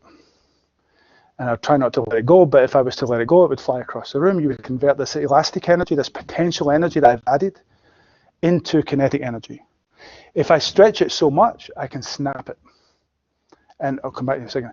If I stretch it so much I can snap it, you're going to see that in some of these observations. So what we think is happening is that because of all those motions, you're stretching the magnetic field. And then when you stretch the magnetic field, you've added potential energy to the field. That's energy that you can tap into. How? That's a big question. So for example, if you had an incandescent light bulb, you're putting a current through it, there's a resistance, that resistance gets released as, it takes some of the energy out of that and produces light and heat. The sun's atmosphere is almost a perfect conductor, but not quite. So there's a little bit of, it's actually magnetic diffusivity, but we'll call it resistivity. There's a little bit of resistivity, and so all of this energy, the currents can flow, they can, because of the resistance, they can take some of the energy out of the field, put it into the particles in the form of heat and motion. And when it snaps, you can actually get other things happening. You can get particle acceleration and a whole bunch of other stuff. So that's the analogy that you should think about. And it's a very good analogy. The other thing that can happen, and you'll see this, is if you were to twist this up, I know most of you have done this. Hopefully nobody's doing it in this class, but when you're in a boring class, you'd be twisting it up. And what happens sometimes is it would jump, what we used to call a knot. Technically, it's not a knot, but the elastic band would kind of wrap around in itself. You've ever done that? That's breaking 2D symmetry, and it's called a kink instability. And we see that on the sun as well. So, thank you. Yes? Is that what produces coronal mass ejections? You will see. Yes. So you can dribble out the energy to get the heat. So there's nothing. This is all very low-level dynamics. It's changing a little bit. You can see things flickering and loops come and go. And so there's once you heat, it can cool, because if you're losing energy by the very fact that you can see this, means that it's losing energy, right? There's photons coming away from it, so it's losing energy. It's also conducting because the surface is cooler. Again, go back to your bathtub, hot water, cold water, you'll end up, basic thermodynamics works for you in this case. And so you're losing energy, and so things come and go. When it gets more dynamic is where you put so much energy into the magnetic field that it can't handle it. The same way a rubber band would snap or kink, right? And so I'm going to show you how that works. So this is just your average, everyday sun. This is what it does all the time. This is a corona. Except at solar minimum, you wouldn't have so many of these sunspots. But even in solar minimum, a sunspot would do the same thing as this guy's do. Okay. Whoops. Now what you're going to see is something similar. I should probably use different colors to make you think it was different, but it is different. We'll talk about these things later. This big dark band is called a filament. Up here, we have another sunspot. You can see some loops. Now what you're going to see, not as dramatic as some of the other ones I'm going to show you, what you're going to see is the rubber band snapping. And what happens is you release a whole bunch of energy. Some of it will push the material outwards. Our field of view isn't that big, so you'll see it leave the scene. But look at what happens back at the sun. Everything will get brighter and stronger. This is a solar flare, as seen in 17 nanometers. Lots of activity. You could look at this for hours and see all these details. Boom. And there's your explosion coming out. But look at all that energy that wasn't there before is now there. So the rubber band has snapped. You saw that it went so bright that you got a diffraction pattern. It was so bright that the detector couldn't keep up with how fast the energy levels were changing. And there you go. This one is on a loop, so that's good. So you can sort of see, and the size of the Earth, actually, see the little chrome sphere up there? That's about the size of the Earth in the scale here. You get these tiny loops become giant loops. So something breaks, boom. And you get all of this activity and across this huge volume. Right, so two things about that. One is yes, and two is optically thin, right? So the optically thin thing means that it may actually not be moving across the surface, it may be up here, but it's where it's moved laterally, and then you're seeing it and projecting it onto the surface. It may actually be, depending on the angle, it may actually be up here, but when you look at it, you're projecting it down here. That's one thing. But what happens is these things snap in a really interesting way. So what you have is this is where the filament comes in. So this is in cross section. The filament is a slinky, and there's magnetic fields on either side of it. And what happens is this thing goes buoyant. It pushes up against this field. This field then looks like this. This is the surface. And that's this. You'll see that there's a slow evolution. When I show you the filament movies, there's a slow evolution. Look at what's happening. Oppositely directed field is coming together. Remember what I said about back at the Earth. And so what happens then is that these two fields come together because of the finite conductivity. This is called the diffusion region. Magnetic fields pass through it. And an interesting thing happens. You end up with this structure and this structure. And there's a big explosion in there. I should probably do that in red. Right. This is your cartoon. That's where all your energy is released. It's called magnetic reconnection. This thing is your coronal mass ejection. This thing takes off. Here, all the energy gets dumped into that structure, and that's what you see. But because this is a height varying thing, as it moves up, it reconnects different field lines each time. And so what happens is you'll see the base of these structures move out as they get higher. So it is moving across the surface. They're called flare ribbons, is what they're called.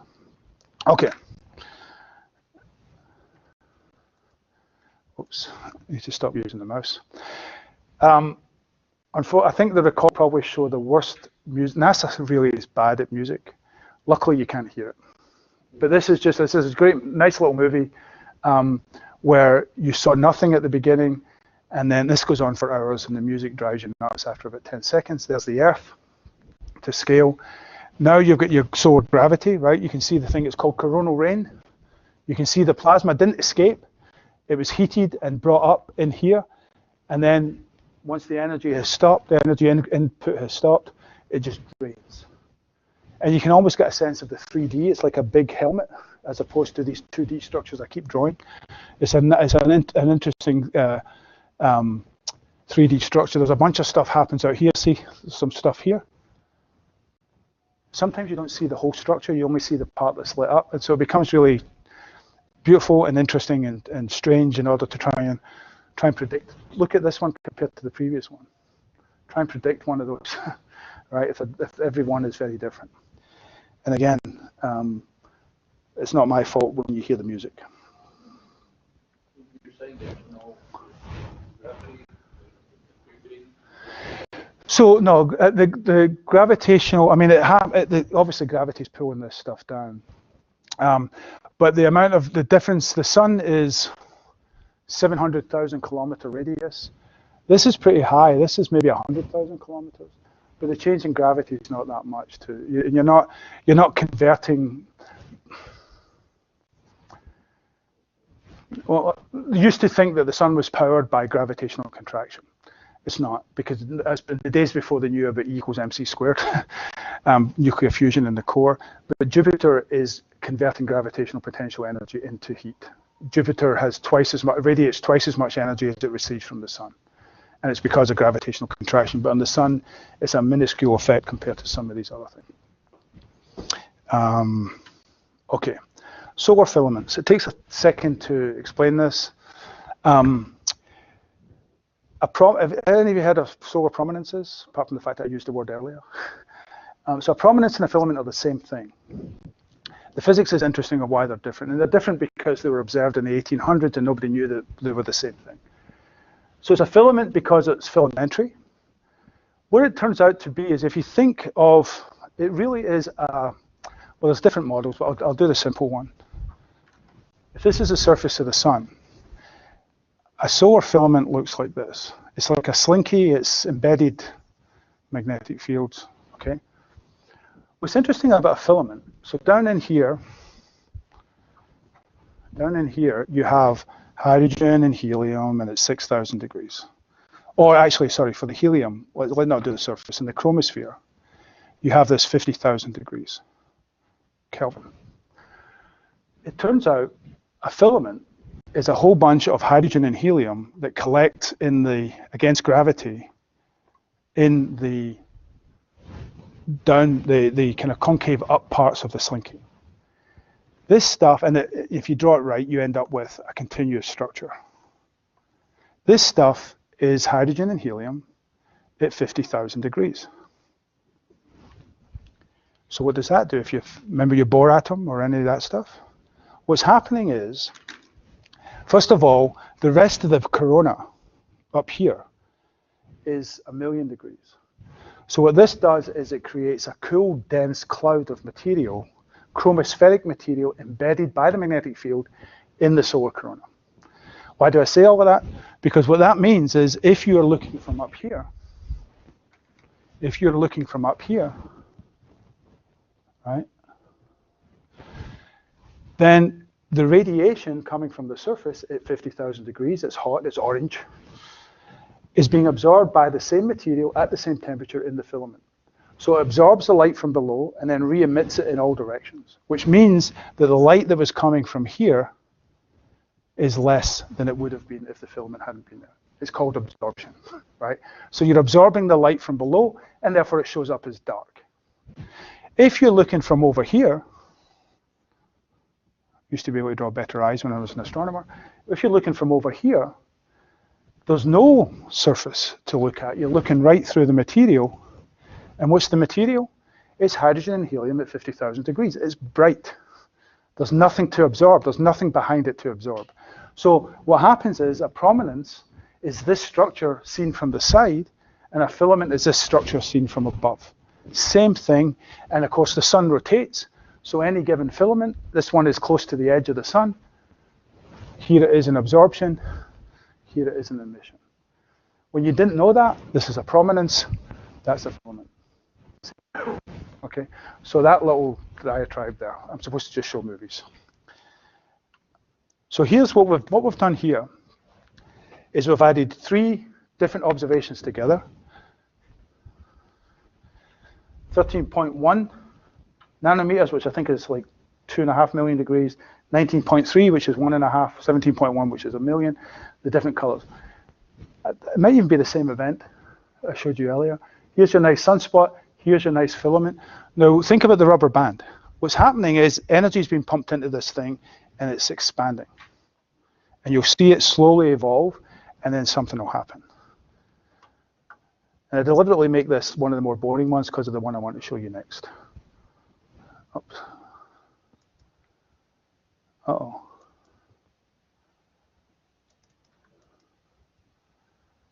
For some reason it doesn't want to play. I hope that doesn't mean all the other movies won't play. Say that again?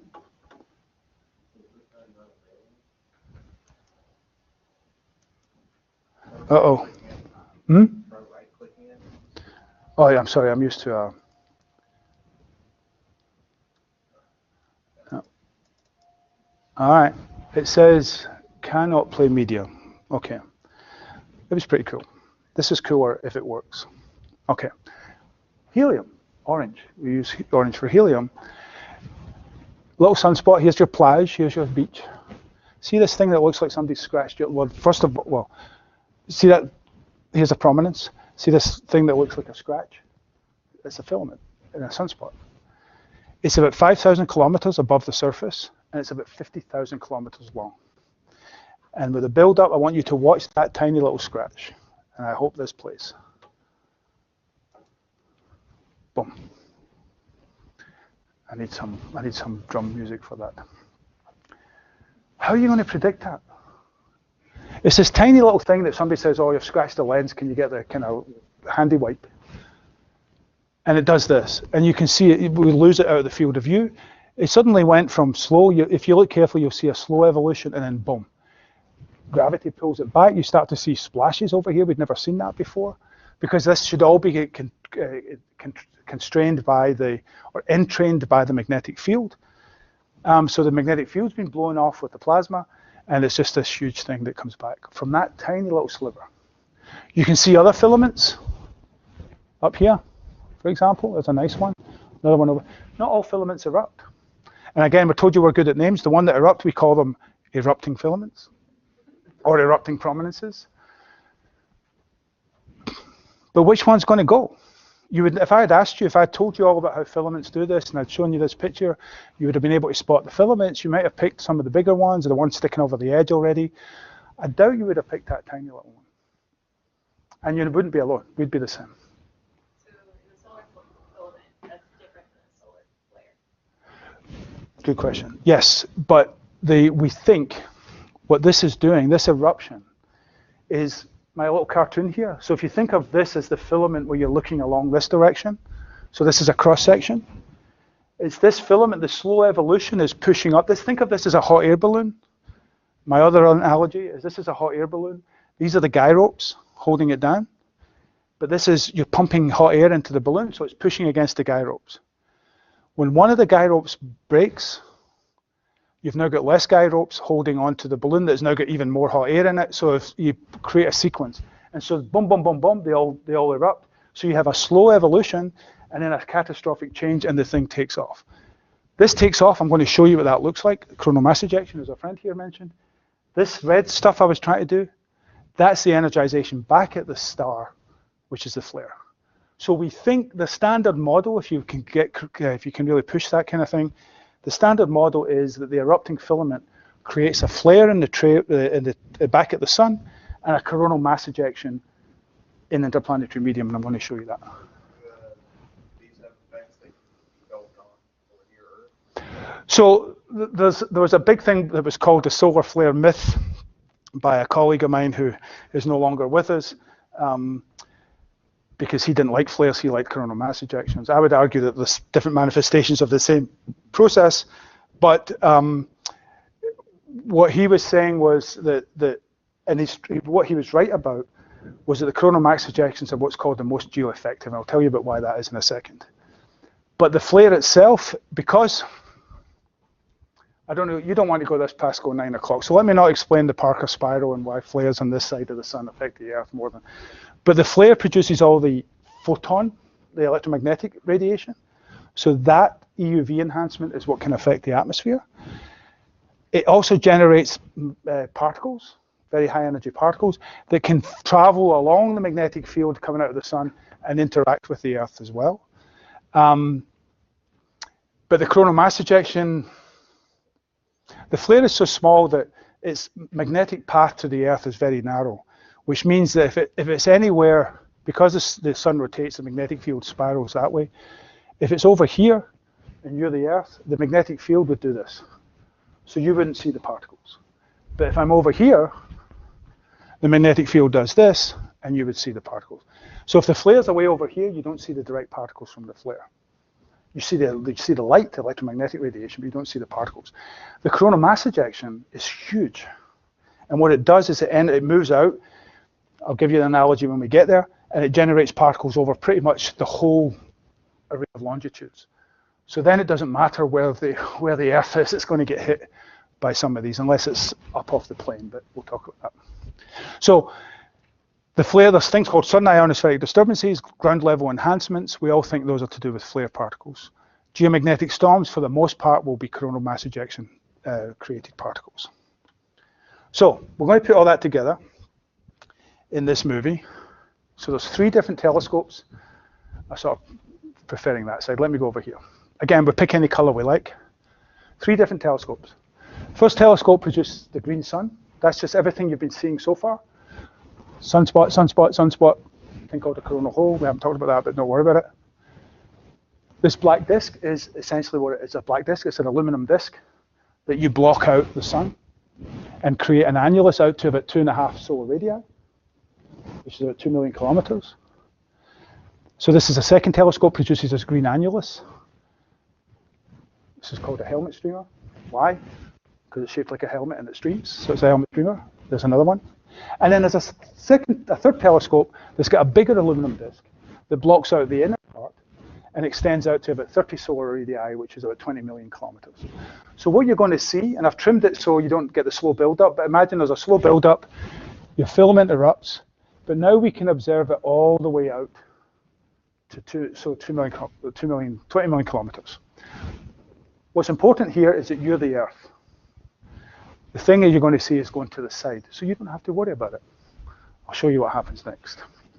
So just watch what's going on here. And the key thing, that green ball in the middle, that's a star. It's 1 million times the size of the Earth. Look at that. Oh, okay, this has got a slow build-up. Boom. Now, this is called a coronal mass ejection. Remember what I said about names? It's the ejection of mass from the corona. So we call it coronal mass ejection. Look at the size of that thing. These, if you add up all the mass that you can see there, it's about the same mass as Mount Everest. Average is about, well, a big one is about 10 to the 16 grams. It's typically moving at 1 million miles an hour. The biggest one, the fastest, I think I had the record for the fastest accelerated CME observed at one point. I think somebody beat that. But these things can move at, the fastest ones are about 5,000 kilometers a second. At those speeds, think about it as a giant bullet, massive Mount Everest, 1 million miles an hour. At those speeds, that CME can take about a day to reach the Earth. Typically a day to 3 days for a CME. Plenty of time. Why are we worried about satellites? We see this thing, takes 3 days to get to the Earth. We're good, right? You can turn off your satellites, you can put them in safe mode. What do you do Well, but you can turn them in, you can put your satellite in safe mode and things like that. You might, you can still have problems. The thing is, that's not what causes the problem. Think of this million-mile-an-hour bullet as being a speedboat or a jet ski. And it's traveling, remember, see all these lines coming out? I keep pointing at the screen, you can't see that, sorry. So here's your big event. All these lines coming out here, that's roughly, what you're looking at is essentially the solar wind. So there's a river, you can see it better on there. There's a river of plasma called the solar wind. This speedboat passes through the river, going much faster. The solar wind in the equatorial belt is about 400 kilometers a second. These big events are going at 1,000 to 5,000 kilometers a second. So that's your jet ski, your speedboat. What happens when you drive a speedboat through the river? It doesn't matter how fast the river's going, you create a bow shock and a wake. So what's happening is these things, after about 5 or 10 solar radii, we're not sure, Parker Solar Probe is supposed to help answer that. About 5 solar radii, 10 solar radii, somewhere in that region, you create a shock.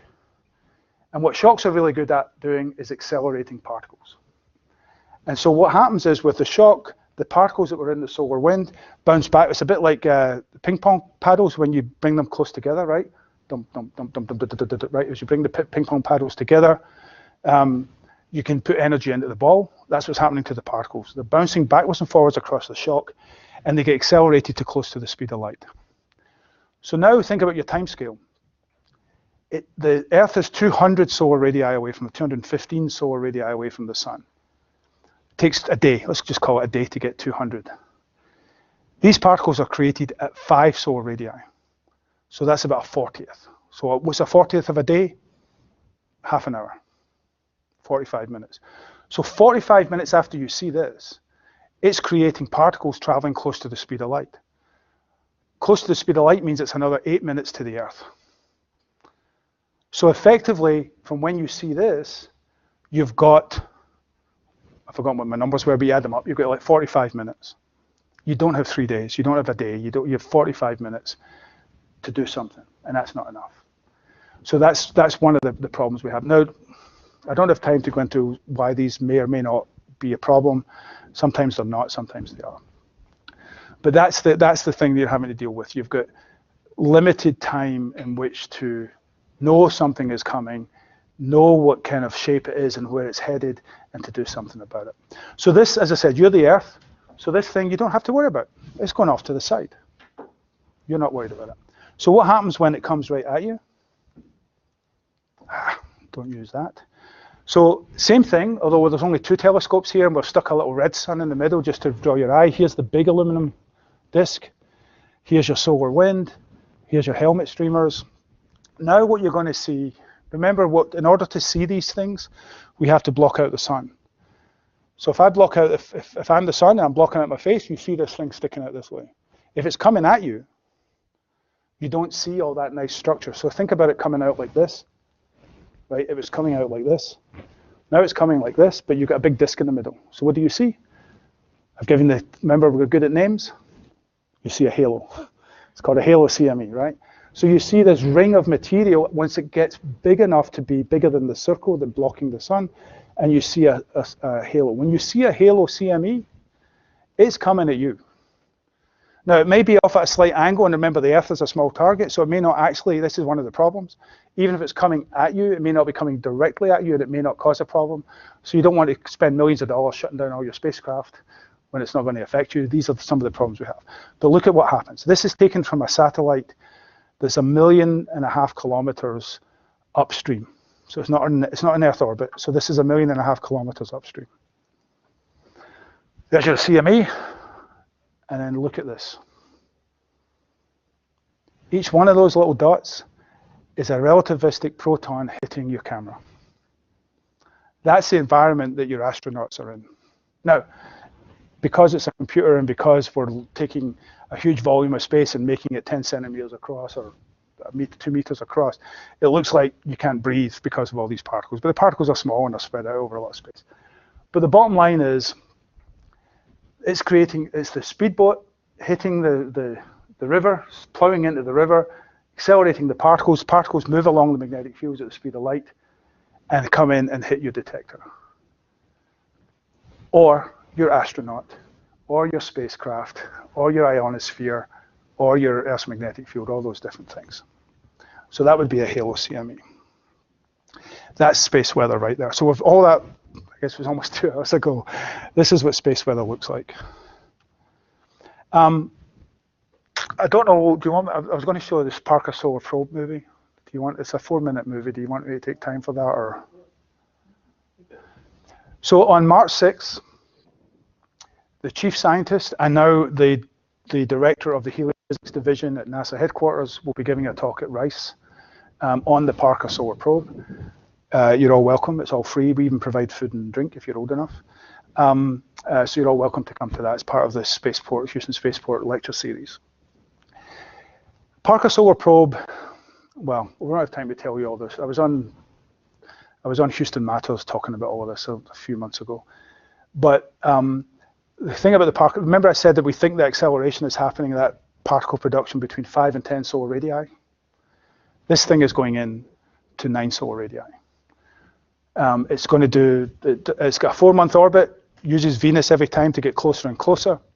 Sometime, I think 2021, it'll be at 8 point something solar radii, 3 million miles above the surface of the sun.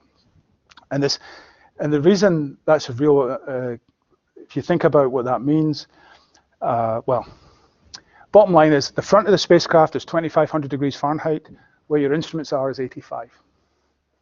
So the technology, we couldn't do this. I was working on this mission when I first moved to the United States 25 years ago. People I was in the room with had been working on it for 17 years before that, and we finally launched it last year. It's a different kind of mission, different sort of thing, right? But the reason for that was because if you're going to go that close to the sun, you better protect your instruments. And it's only now that the technology is available. It's a thing called carbon-carbon, all sorts of interesting stuff. So this movie, you're welcome to come to the talk on March 6th. This movie will essentially finish the lecture. And you can't hear the sound though, can you? Can we, hold on. Was it on there? Because this has got somebody telling you about the mission, and I can't do it all. It's on mute, right? It's not coming off. There. Oh, okay.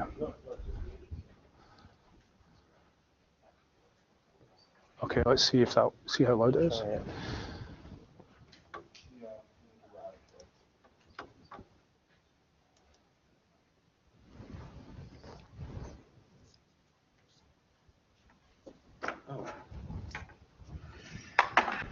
All right, this could deafen you, so.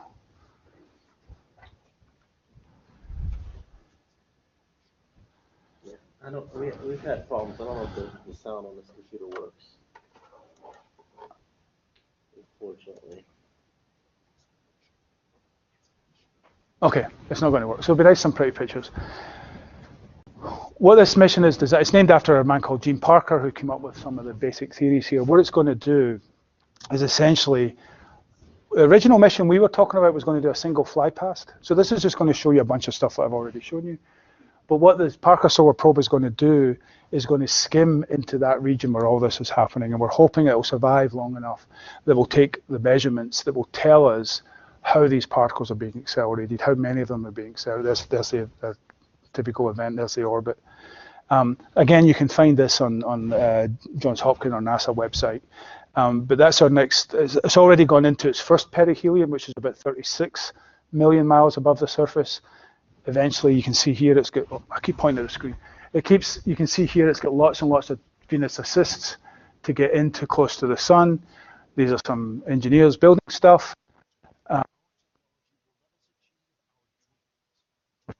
Spacecraft. So without sound, it's not all that great, but it doesn't have any annoying music, so that's good.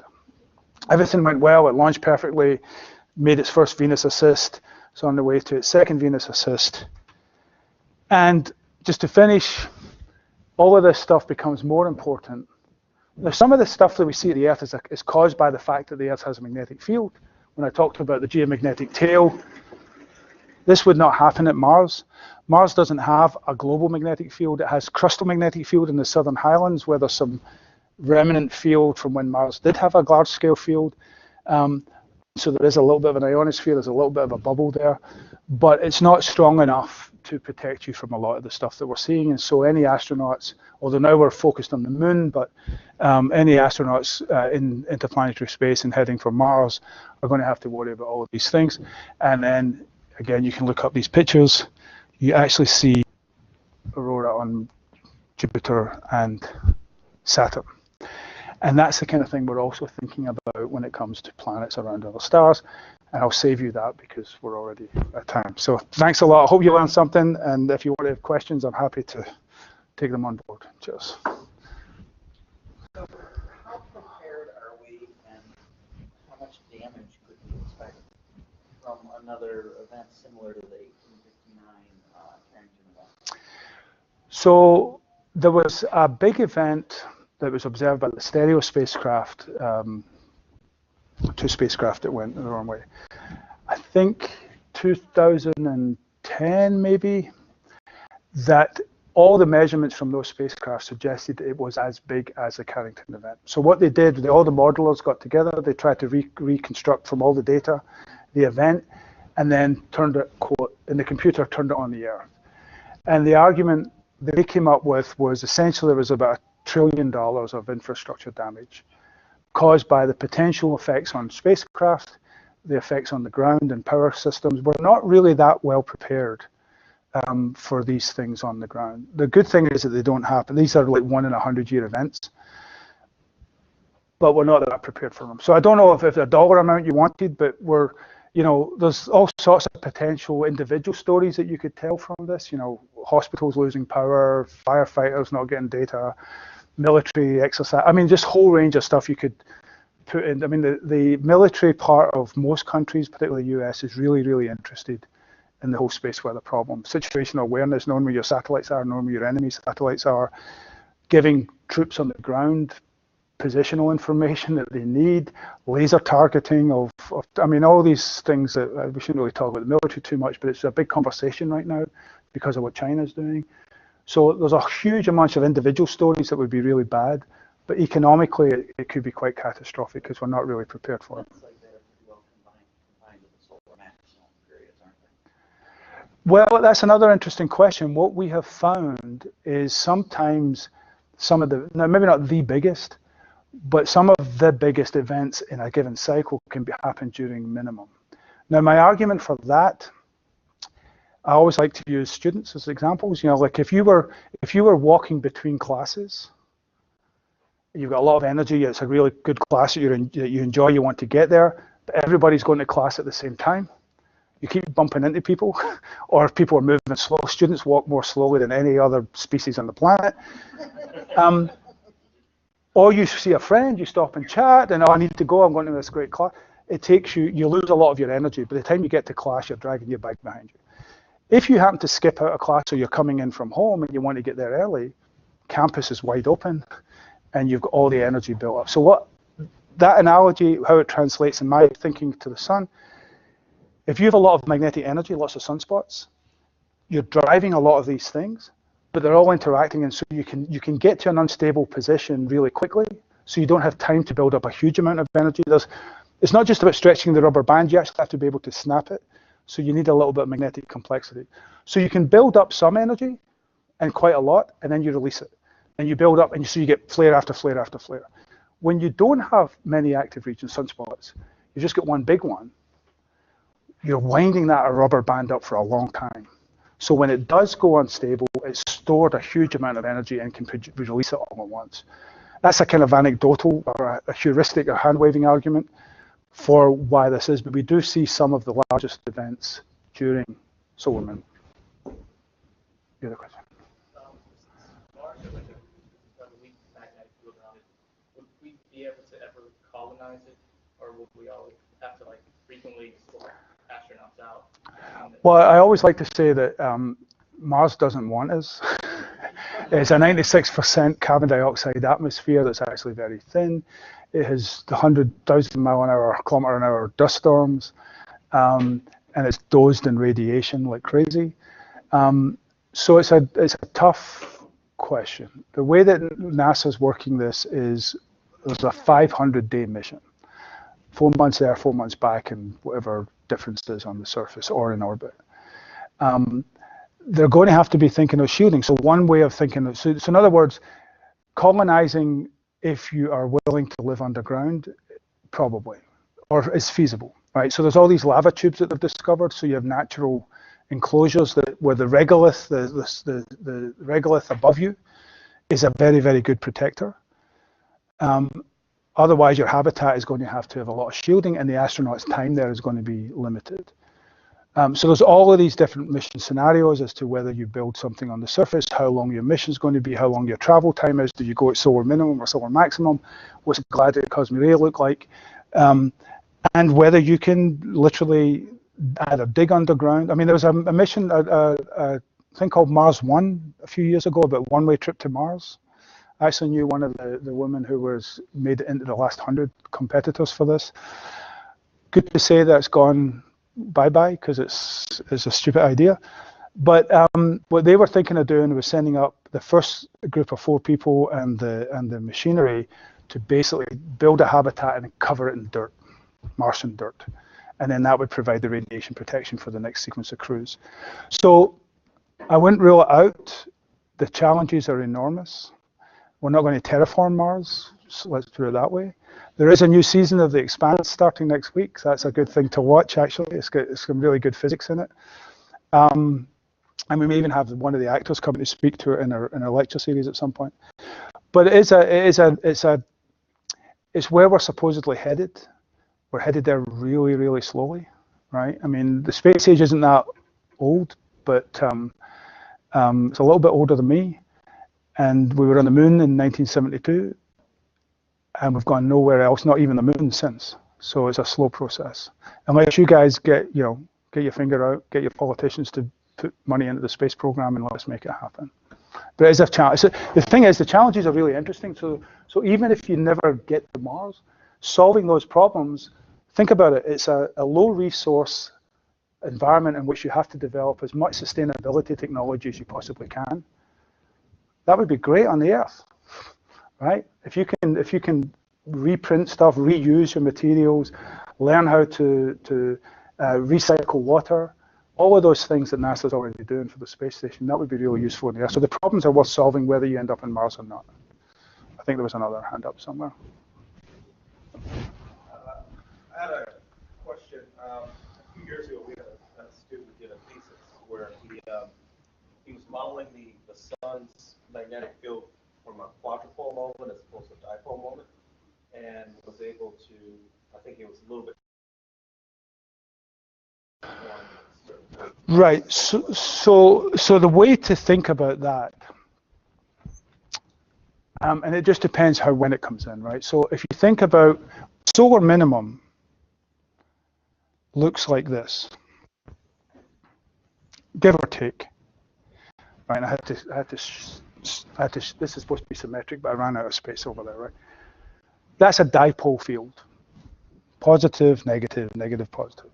And it's a dipole field that is stretched out because of the solar wind. So the solar wind takes the magnetic field and stretches it out into these helmet streamers, right? This field like this. So that's your dipole field. No sunspots, just large-scale field. And you can break fields, when you've got a three-dimensional field, you can break it into, you can do multipolar components, dipole, quadrupole, octopole, all the way up the chain. If you put in another little bipole, sunspot, what that does is it creates its own bubble of field around it, which puffs out the total field if you've got a lot of sunspots. And so if you were to do that and then put the total, if you added up all of those field components, the structure of the atmosphere, right, looks like, and so you have a strong quadrupolar component.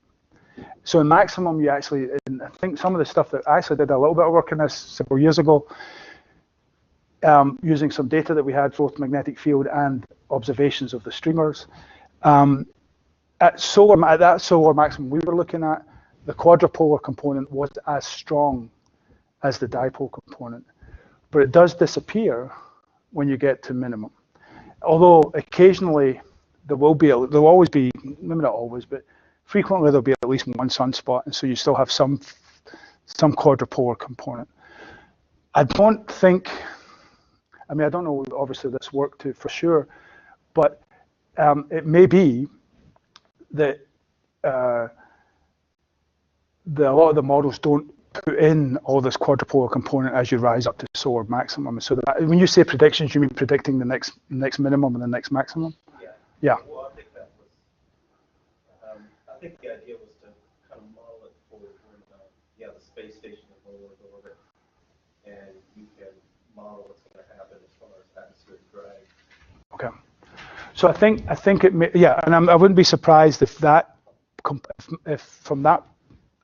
for that application, that any previous work did not include some real I mean, when we are thinking about the solar corona and the structure, we have to think about this quadrupolar component, but very few of us in the solar world think about, the space station, for example. So it may be that when NASA does their calculations for the space station, they take some basic backgrounds, they don't do everything. So it might be that was, I can imagine that could be quite useful, and I can imagine it wasn't also included in prior studies. So. Yeah, you got to kind of switch for that for the international. Right. No, it's an important as I said, when you get to maximum in some cases, the quadrupolar component is as strong as the dipolar component. So you can't ignore it. You shouldn't ignore it. You can even see it in the white light data. You see these amazing structures around the sun, a little bit different from just the basic streamers. Sorry. I believe that artificial magnetic field generated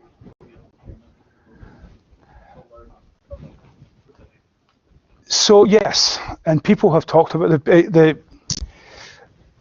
I used to work on things called solar sails, but there's also these things called magnetic sails, and that's a kind of offshoot from what you're saying. So people have talked because charged particles can't cross magnetic fields, they get deflected around them. The suggestion is that if you created your own magnetic bubble, then all that damaging radiation would never make it to your spacecraft. It would be deflected around your spacecraft. Some of the problems, and these are manageable from engineering, is that you actually also get a kick. So you get some propulsion that you have to counteract. You have to have a plasma to create a bubble of magnetic field. So you have to generate the plasma and have a continuous source of that plasma. That's also solvable, right? You just take helium and strip it as it moves out, and you can puff up your magnetic field. So those are solvable. I think the biggest problem is how much energy, how much power you need to maintain that level of magnetic field for the whole time. And so the power generation system defeats the purpose in a sense. It doesn't defeat the radiation purpose, it defeats the cost and some of these other problems. So, but it is still being actively discussed. Maybe if we get to the point of room temperature superconductors of a reasonable scale, there might be an option for using that as a protective system for around a spacecraft. You also have to think when you're generating these large magnetic fields with plasma in it, you're generating currents. That's not very good for electronics on a spacecraft, so you have to be able to isolate your electronics that are controlling all these different things. But it is being actively discussed as a protective mechanism. After the satellites went off their pictures of there's more talk about exploring out like Pluto. We have to worry more about cosmic rays, other than being out in space for a very long time. Well, I think the long time is the thing. So yes, and I mean in just a basic sense, yes, because the cosmic rays, there'll be more cosmic rays out there. Pluto's not that far away in the scheme of in the heliosphere. I mean, it's 60 AU or something like that. So it's far enough out, and so the field will drop off. The field drops off somewhere between radially and the cubic power. If it's a dipole, it'll be cubic. Because of the solar wind, you get something like an R squared. So the field is dropping like if it's 60 AU, it's 3, if it's, let's say it's a square, that's 3,600 times smaller than it is at the Earth. And so there will be a lot more penetration of these cosmic rays. So yes, it will be a bigger issue. Whether it's the dominant issue as opposed to the flight time, for example, if it was humans. I'd like to see us get to the moon first, and then maybe Mars, and then we can talk about going to Pluto. But and I don't mean to. I mean, it'd be great if right now we should be at Pluto, given where we did in the 60s and 70s. But yeah, these are. In fact, we were on a panel just recently at Rice, the Space Medicine Summit. I was on the radiation panel with a few astronauts and a few experts. And everybody in the audience got really annoyed with us because we said we shouldn't worry about radiation at all. And the reason we shouldn't worry about it is the way that NASA works it is if NASA was to follow their guidelines, no woman or man younger than my age, like 55, would get to go to space. Because what they do is they do a calculation that says, is your exposure, given the exposure that you would expect to receive for a given flight, does the risk of you dying younger from cancer exceed 3% of what you would get normally? What that means is somebody who's women live longer. So if over the course of 50 years you've got a 3% chance, it's better to be 50 than 20 because you're probably not going to live to 105. It's better to be a man than a woman because women's organs respond more severely to radiation. All these different things. You talk to a woman astronaut, you talk to a man astronaut, they come home after their flight, and then some of them climb Everest, some of them do flight, test pilot stuff. Some of them are just go to bars and pick up, get in fights. So they're going to kill themselves before any radiation has a chance to affect them. So any astronaut, male or female, they say it doesn't matter. Unless you can bring an astronaut home and stick them in a protective bubble for the rest of their life so that you can measure whether it was 3% or 2%, why bother? So, of course, it turns out that all of our panel agreed. The only one that came out of it as a winner was me, because I'm a solar physicist and we need to understand the radiation just from the point of view of understanding the sun, but from the point of view of predicting arts, nobody cared. NASA didn't adopt that strategy. They're still worried about it. But it's a good question, is we have no real data. We have no real data of an astronaut who was exposed to a certain amount of radiation over a certain amount of time who has died because of that. I mean, all the Apollo guys are 80 odd years old. I mean, Buzz Aldrin's a bit crazy. Maybe that's got something to do with it. But he is 87 or 89 now. So this has been, don't tell him, he'll punch me, my lights out. Don't tell him, don't put this on the web. No, but what I mean is that these Apollo guys they're all in their 80s, the ones who are still alive. And the ones who aren't, most of them lived fairly good age. How much radiation were they exposed to? We don't know. So we don't know if they could have lived to 99 or whether they could have lived to, somebody who maybe have died at 75, could they have lived to 80 if they didn't go in their space? We don't have a clue. We don't really know. And you can't do that experiment. I mean, how are you going to do that? NASA does follow all these astronauts through they have a medical every year for the rest of their lives. They come and add to that database, but we don't know. And so the question is it such a big deal if it's a 3% increase that you'll die at 80 instead of 85? What does that really mean to anybody who wants to go? So I don't know. It's a tough call. But that's one of the big issues is now they've got this visual impairment problem with the flattening of the eye, but they're actually really one of the biggest problems is the challenges is radiation. And please strike the Buzz Aldrin thing, because I see him every so often, and he'll probably. Well, no, he'll. Okay, I'm not saying another word. Anyway, thanks. Oh, sorry. Yeah, no. If there's any other questions, I thought you were shutting me down now. Well, let's take our speaker.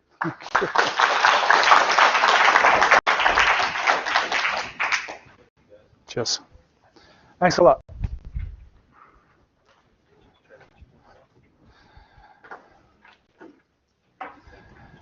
All right, so you don't need me, right? You're doing other stuff.